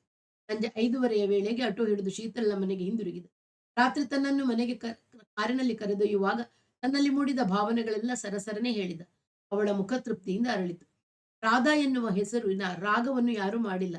ನಾನೊಂದು ರಾಗವನ್ನು ಆವಿಷ್ಕಾರ ಮಾಡ್ತೀನಿ. ಎನ್ನ ಎಲ್ಲ ಗುಣಗಳು ಮಿಳಿತವಾಗಿ ಹೊಮ್ಮುವಂಥದ್ದು. ರಾಧಾ ಅಂತ ಹೆಸರಿಡ್ತೀನಿ ನಿನಗೆ ಎಂದ. ಬಲಗೈಯಲ್ಲಿ ನಡೆಸುವ ಚಕ್ರವನ್ನು ಹಿಡಿದೆ ಅವಳ ಎಡಗೈಯಿಂದ ಅವನ ಕೊರಳನ್ನು ಬಳಸಿಕೊಂಡಳು. ಅನಂತರ ಒಮ್ಮೊಮ್ಮೆ ರವೀಂದ್ರನ ನೆನಪು ಬಾರದಿರಲಿಲ್ಲ. ಆದರೆ ನನ್ನ ರಾಧೆ ಸ್ವತಂತ್ರಳು, ರವೀಂದ್ರರೊಡನೆ ಯಾವ ಸಂಬಂಧ ಸಂಪರ್ಕಗಳು ಇಲ್ಲದವಳು ಎಂಬ ಸಮರ್ಥನೆ ಹಿಂದೆಯೇ ಬಂದು ಆ ನೈತಿಕ ಅಡಚಣೆಗಳನ್ನು ಕೊಚ್ಚಿ ಎಬ್ಬಿಸಿಕೊಂಡು ಹೋಗುತ್ತಿತ್ತು. ಸಾಮಾಜಿಕ ನೀತಿ ನಿಯಮಗಳ ಕುಬ್ಜತನವನ್ನು ನೆಲದ ಮೇಲೆಯೇ ಬಿಟ್ಟು ಪೂರ್ತಿ ಸೃಷ್ಟಿಗಳ ಗಗನಕ್ಕೆ ಹಾರದವನಿಗೆ ತಲೆ ಸಿದ್ಧಿಸುವುದಾದರೂ ಹೇಗೆ ಎಂಬ ಇನ್ನೊಂದು ಸಮರ್ಥನೆಯು ಅವನ ಮನಸ್ಸು ಸೃಷ್ಟಿಸಿಕೊಡುತ್ತಿತ್ತು. ಹೇಮಂತ್, ಸಾಧನೆ ಮಾಡುವುದನ್ನೇ ನಿನ್ನ ಕರ್ತವ್ಯ. ಉಳಿದ ವ್ಯವಸ್ಥೆಗಳೆಲ್ಲ ನನಗೆ ಬಿಡು. ಸಾಧನೆ ಮಾಡುವಾಗ ನಿನ್ನ ಮನಸ್ಸು ಬೇರೆ ಏನೂ ಯೋಚಿಸಕೂಡದು.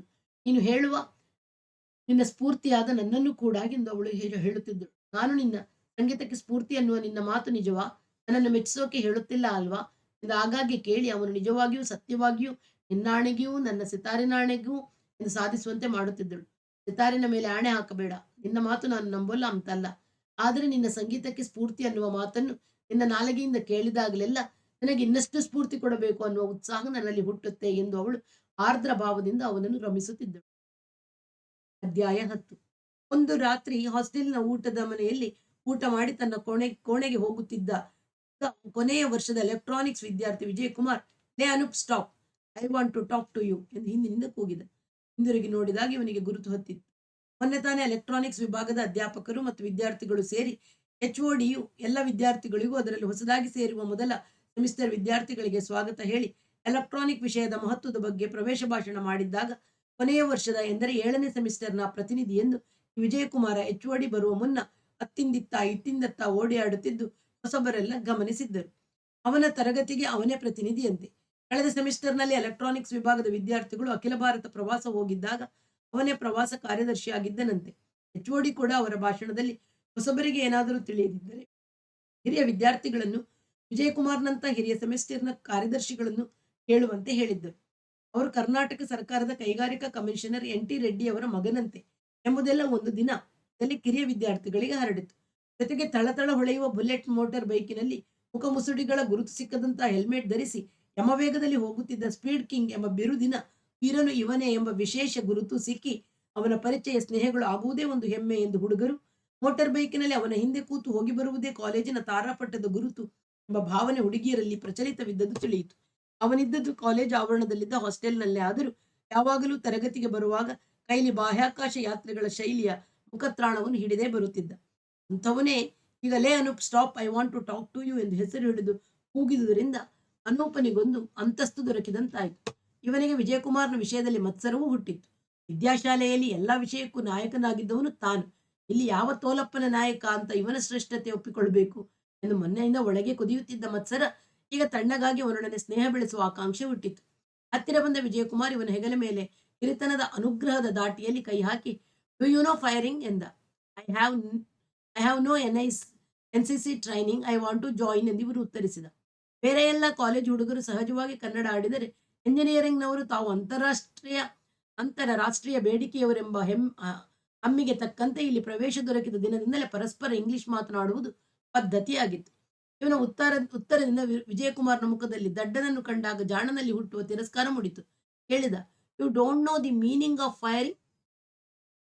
ಅಮೆರಿಕ ಮತ್ತು ಇಂಗ್ಲಿಷ್ ಸ್ಲ್ಯಾಂಗ್ ದಿಲ್ಲಿಯ ಹುಡುಗರಲ್ಲಿ ಮಾತ್ರ ಅಲ್ಲ, ಇಂಜಿನಿಯರಿಂಗ್ ಕಾಲೇಜಿನ ಹುಡುಗರಲ್ಲೂ ಪ್ರಚಲಿತವಿದೆ ಎಂಬುದು ಅವನಿಗೆ ಈಗ ಅರ್ಥವಾಯಿತು.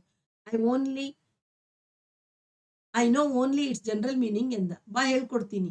ಅದಕ್ಕಿಂತ ಮೊದಲು ನಿನಗೆ ನನ್ನ ಗೆಳೆಯನಾಗುವ ಇಚ್ಛೆ ಇದೆಯೋ ಇಲ್ಲವೋ ಮೊದಲು ಹೇಳು. ವಿಜಯಕುಮಾರ ರೆಡ್ಡಿ ಇಂಗ್ಲಿಷ್‌ನಲ್ಲೇ ಮುಂದುವರಿಸಿದ. ಐ ವಾಂಟ್ ಎಂದು ಉತ್ತರಿಸಿದ ನಂತರ ಬಾ ನನ್ನ ರೂಮಿಗೆ ಹೋಗೋಣ ಎಂದು ಬೆನ್ನು ತಟ್ಟಿ ಆಹ್ವಾನಿಸಿದ. ಒಂಟಿತನ, ಗೆಳೆಯರಿಲ್ಲದೆ ಬೇಸರವಾಗುತ್ತಿದ್ದ ಇವನು ಅವನನ್ನು ಹಿಂಬಾಲಿಸಿದ. ಮೇಲಿನ ಅಂತಸ್ತಿನ ಕೊನೆಯ ಕೋಣೆಯ ಬೀಗ ತೆಗೆದು ಅವನು ಒಳಗೆ ಬಂದ ಇವನನ್ನು ಸಿಟ್ ಡೌನ್ ಎಂದು ಕುರ್ಚಿ ತೋರಿಸಿದ.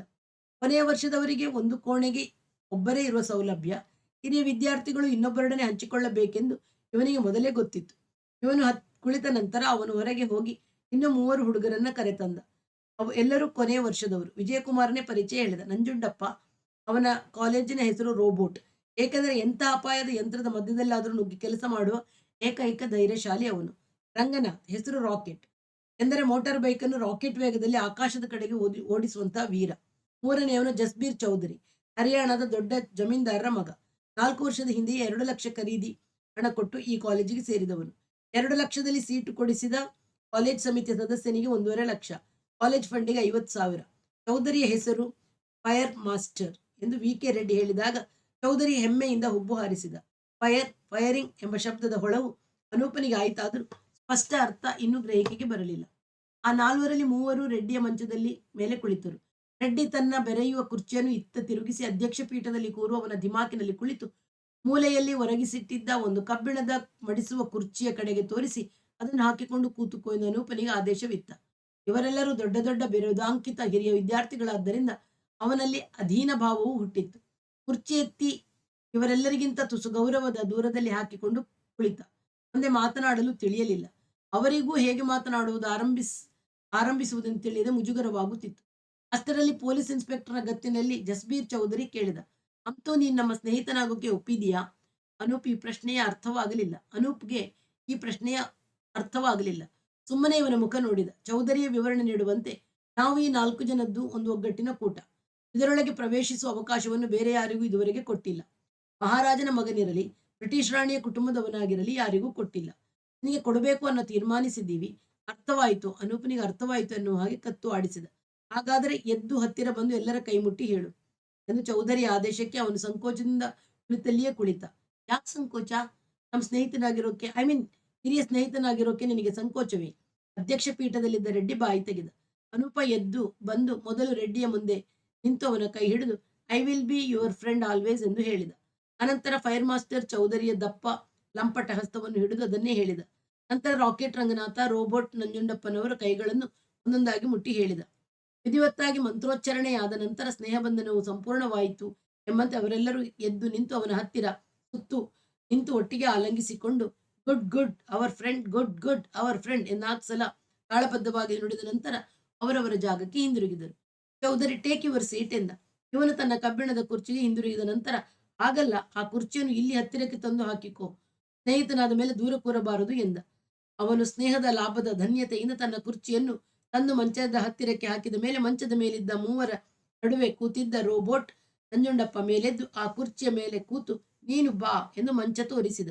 ಎಡಪಕ್ಕಕ್ಕೆ ರಾಕೆಟ್ ರಂಗನಾಥ್, ನಡುವೆ ಅನೂಪ, ಬಲಕ್ಕೆ ಫೈರ್ ಮಾಸ್ಟರ್ ಚೌಧರಿ. ಅನೂಪನ ಎದುರಿಗೆ ಮಂಡಿ ತಲುಗುವಷ್ಟು ಹತ್ತಿರದಲ್ಲಿ ರೋಬೋಟ್ ನಂಜುಂಡಪ್ಪ ಕುಳಿತರು. ನಂಜುಂಡಪ್ಪನ ಎಡ ಭುಜಕ್ಕೆ ಅರ್ಧ ಅಡಿ ದೂರದಲ್ಲಿ ಅಧ್ಯಕ್ಷ ಸ್ಪೀಡ್ ಕಿಂಗ್ ರೆಡ್ಡಿ. ಈಗ ಚೌಧರಿ ಕೇಳಿದ, ಒಂದು ತಪ್ಪಾಗಿದೆ. ನಿನ್ನ ಫ್ರೆಂಡ್ ಅಂತ ಅಡ್ಮಿಟ್ ಮಾಡ್ಕೊಂಡ ಮೇಲೆ ಅಲ್ಲ ಅಂತ ಹೊರ ಹಾಕೋಕ್ಕೂ ಆಗೋಲ್ಲ. ಆದ್ರೆ ಪರೀಕ್ಷೆ ಮಾಡದೆ ಅಡ್ಮಿಟ್ ಮಾಡೋದು ನಿಯಮಕ್ಕೆ ವಿರೋಧ. ಈಗ ಏನ್ ಮಾಡೋದು? ಅನೂಪನಿಗೆ ಅರ್ಥವಾಗಲಿಲ್ಲ. ಹೆಚ್ಚಾಗಿ ಇವನ ಮುಖ ನೋಡಿದ. ಏನ್ ಮಾಡೋದು? ಗಹನವಾದ ಸಮಸ್ಯೆಗೆ ಪರಿಹಾರ ಕೇಳುವವನಂತೆ ಚೌಧರಿ ರೆಡ್ಡಿಯ ಅಭಿಮತ ಕೇಳಿದ. ಸ್ಪೀಡ್ ಕಿಂಗ್ ಹೇಳಿದ, ಅವನದೇ ಕೊನೆ ತೀರ್ಮಾನ. ಉಳಿದಿಬ್ಬರು ಒಕ್ಕರ್ನಲ್ಲಿ ಹೇಳಿದರು. ನೀನೇ ನಂಬ್ತೀಯಾ? ಚೌಧರಿ ಅನೂಪನ್ನು ಕೇಳಿದ. ಯಾವುದನ್ನ? ಅವನಿಗೆ ಅರ್ಥವಾಗಲಿಲ್ಲ. ಯಾವುದನ್ನ ಅಂದ್ರೆ ಸ್ಪೀಡ್ ಕಿಂಗ್ನದೇ ಕೊನೆಯ ತೀರ್ಮಾನ ಅನ್ನೋದನ್ನ. ಯಾಕಂದ್ರೆ ಅವನೇ ನಮ್ ಲೀಡರ್ ಮಾತು ಕೊನೆಯದು ಅಂತ ಒಪ್ತಿಯೋ ಇಲ್ಲವೋ? ಯಾವ ವಿಷಯಕ್ಕೆ? ಗೊಂದಲದಲ್ಲಿ ಬಿದ್ದ ಅನೂಪ್ ಸ್ಪಷ್ಟೀಕರಣ ಕೇಳಿದ. ಚೌಧರಿ ಗದ್ದರಿಕೆಯ ಧ್ವನಿಯಲ್ಲಿ ಮಿಶ್ರ ಮಾಡಿ ಹೇಳಿದ, ಲೀಡರ್ ಅಂತ ಒಪ್ಪಿಕೊಂಡ ಮೇಲೆ ಹೀಗೆ ಧಿಕ್ಕಾರದ ಪ್ರಶ್ನೆ ಕೇಳಲೇ ಕೂಡದು. ಲೀಡರ್ ಏನ್ ಹೇಳ್ತಾನೆ, ಅವನ ಮನಸ್ಸು ಹೇಗೆ, ಯಾವ ವಿಷಯದಲ್ಲಿ ಯಾವ ದಿಕ್ಕಿನಲ್ಲಿ ಕೆಲಸ ಮಾಡುತ್ತೆ ಅನ್ನೋದನ್ನ ಬಾಯ್ಬಿಟ್ಟು ಕೇಳದೇ ಅರ್ಥ ಮಾಡ್ಕೊಳ್ಳೋದು ಒಗ್ಗಟ್ಟಿನ ಲಕ್ಷಣ. ನೀನು ಒಪ್ತಿಯೋ ಇಲ್ವೋ? ಅನೂಪನಿಗೆ ಇನ್ನೂ ಗೊಂದಲ ಹೋಗಿರಲಿಲ್ಲ. ಉತ್ತರವೂ ಹೊಳೆಯಲಿಲ್ಲ.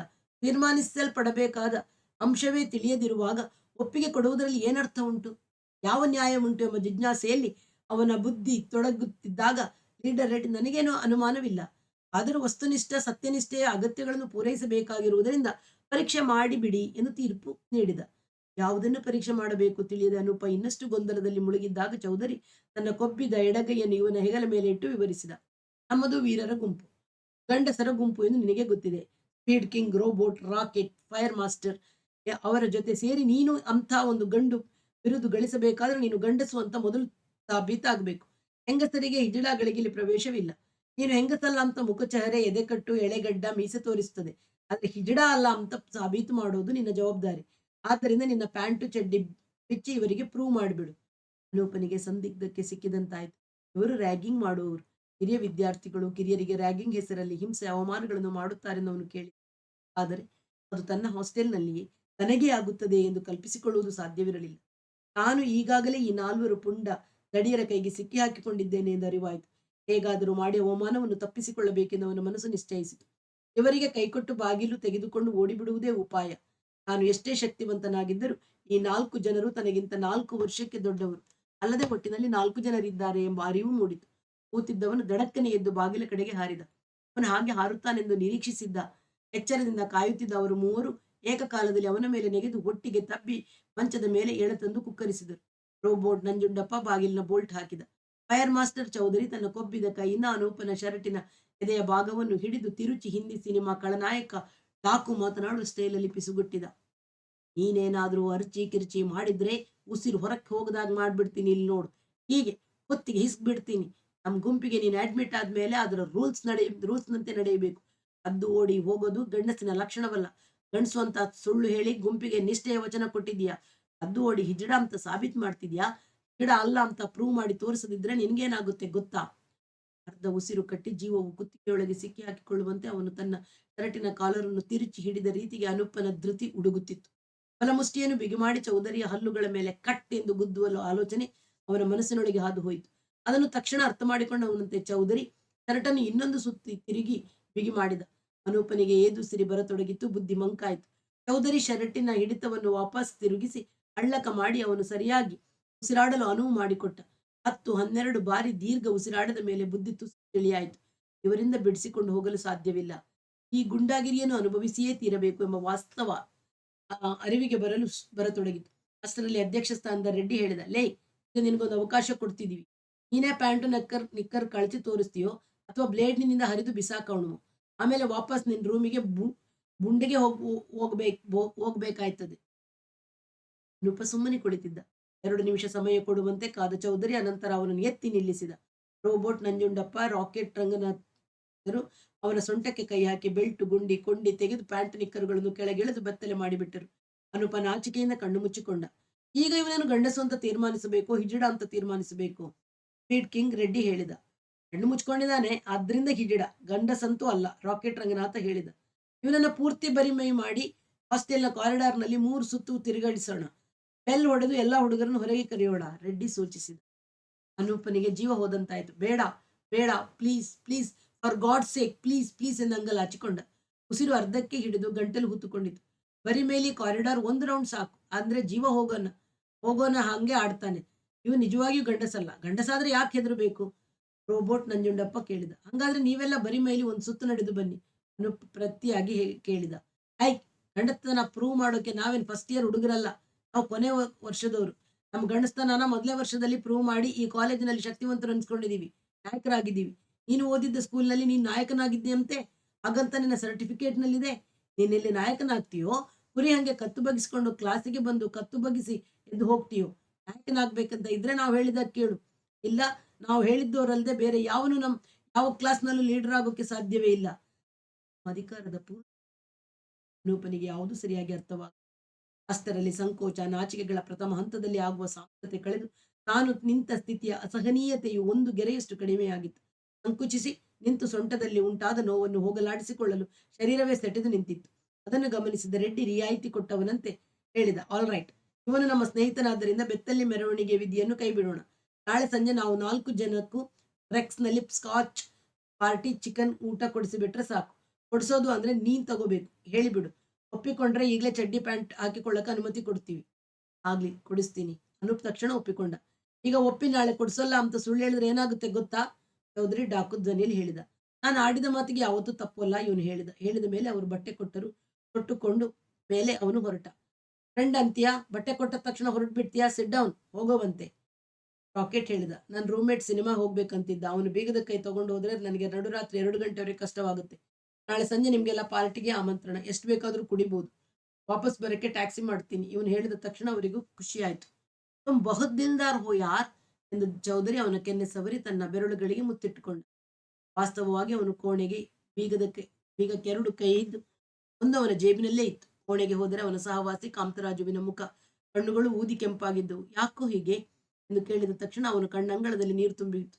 ಯಾಕೋ ಅಳ್ತೀಯಾ, ಏನಾಯ್ತು ಹೇಳು. ಇವನು ಭುಜ ತಟ್ಟಿ ಸಮಾಧಾನ ಮಾಡಿದ ಮೇಲೆ ಹೇಳಿದ. 3rd ಇಯರ್ ಸೂಳೆ ಮಕ್ಕಳು 2ನೇ ಮಹಡಿ 26ನೇ ರೂಮಿಗೆ ಉಪಾಯವಾಗಿ ಕರ್ಕೊಂಡು ಹೋಗಿ ನನ್ನ ಬಟ್ಟೆ ಬಿಚ್ಚಿಸಿ ಅವಮಾನ ಮಾಡಿದರು.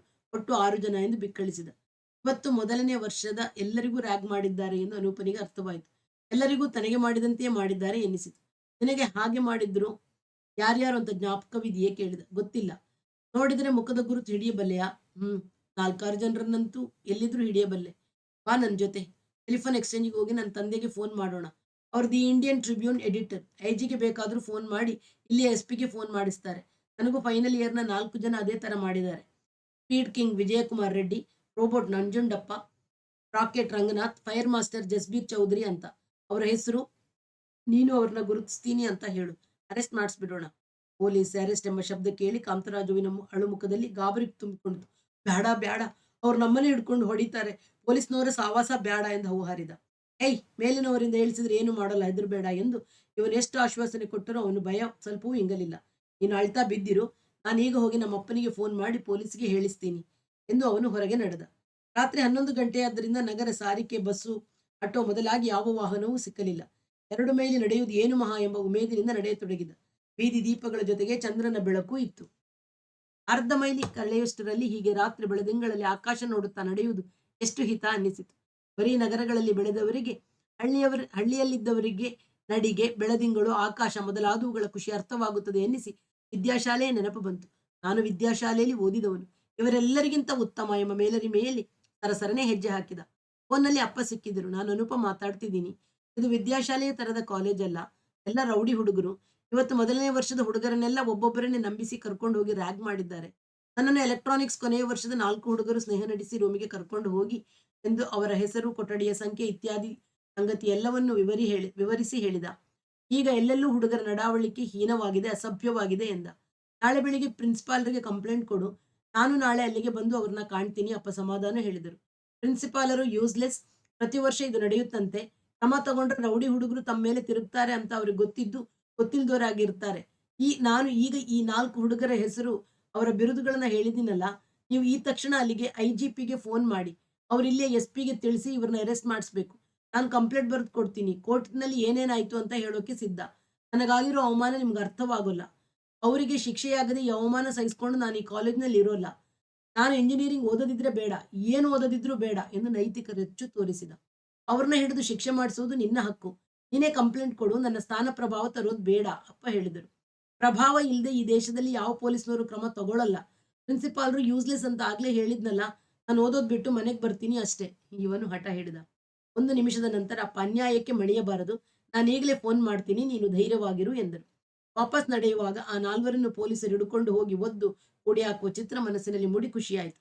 ಇನ್ಸ್ಪೆಕ್ಟರ್ ಹೇಳಿದರೆ ಹ್ಯಾಕ್ ಶುರು ಮಾಡಬೇಕು, ಏನ್ ಹೇಳಬೇಕು ಎಂದು ಆಲೋಚಿಸುತ್ತಾ ನೆನಪನ್ನು ಸ್ಪಷ್ಟಪಡಿಸಿಕೊಳ್ಳುತ್ತಾ ನಡೆದ. ಎಲ್ಲವನ್ನೂ ಹೇಳಬೇಕು, ಅದರಲ್ಲಿ ನಾಚಿಕೆ ಏನು ಎಂದು ನಿರ್ಧರಿಸಿದ. ಇಡೀ ರಸ್ತೆಯಲ್ಲಿ ಯಾರೂ ಇಲ್ಲ. ದೂರ ದೂರದ ಬೀದಿ ದೀಪಗಳು ನಿರ್ಜನತ್ವವನ್ನು ಹೆಚ್ಚು ಗಾಢಗೊಳಿಸುತ್ತಿದ್ದವು.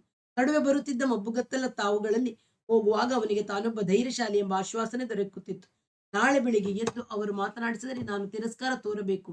ಪೊಲೀಸರು ಬಂದು ಹಿಡಿಯುವ ತನಕ ನಾನು ಏನು ಮಾಡಿದ್ದೇನೆಂದು ಯಾರಿಗೂ ತಿಳಿಯಕೂಡದು ಎಂದು ಯೋಚಿಸುತ್ತಾ ನಿಧಾನವಾಗಿ ಹಾಸ್ಟೆಲ್ ಗೇಟ್ ಸೇರೋ ಹೊತ್ತಿಗೆ 50 ನಿಮಿಷವಾಗಿತ್ತು. ಹಾಸ್ಟೆಲ್ನ ಗೇಟು ಹಾಕಿತ್ತಾದರೂ ದೀಪ ಉಳಿಯುತ್ತಿತ್ತು. ಕಾವಲುಗಾರ ಎಚ್ಚರವಾಗಿದ್ದ. ಇವನನ್ನು ನೋಡಿ ಅವನು, ಏಯ್, ಯಾರು ನೀನು ಎಂದ. ಅವನು ತನ್ನ ಗುರುತು ಹೇಳಿ, ಇಷ್ಟೊತ್ತಿನಲ್ಲಿ ಎಲ್ಲೋಗಿದ್ದೆ, ಯಾರ್ ಪರ್ಮಿಷನ್ ತಗೊಂಡಿದ್ದೆ ಎಂದು ತನಿಖೆ ಮಾಡಿದ. ನನ್ನ ತಂದೆಗೆ ಅರ್ಜೆಂಟ್ ಫೋನ್ ಮಾಡಲು ಹೋಗಿದ್ದ ಕಾರಣ ಹೇಳಿದ ಮೇಲೆ ಅವನು ಒಳಗೆ ಬಿಟ್ಟನಾದರೂ, ಪೊಲೀಸ್ನವರು ಹಿಡ್ಕೊಂಡು ಹೋಯ್ತಾರೆ ಅಂತಲ್ಲೇನಾದ್ರೂ ತಪ್ಪಿಸ್ಕೊಂಡು ಹೋಗಿದ್ಯಾ ಎಂದರು. ಯಾಕೆ ಪೊಲೀಸ್ನವರು, ಯಾರನ್ನ ಹಿಡ್ಕೊಂಡು ಹೋದ್ರು ಎಂದು ಇವನು ಒತ್ತಿ ಕೇಳಿದ ಮೇಲೆ, ಸ್ಪೀಡ್ ಕಿಂಗ್ ಅವನಲ್ಲ, ಬುಲೆಟ್ ಮೋಟರ್ ಬೈಕು ಅವನು, ಆ ದಡಿಯ ದಿಲ್ಲಿ ಆಸೆ ದೇಶ ಹಿಂದಿ ಮಾತಾಡೋನು.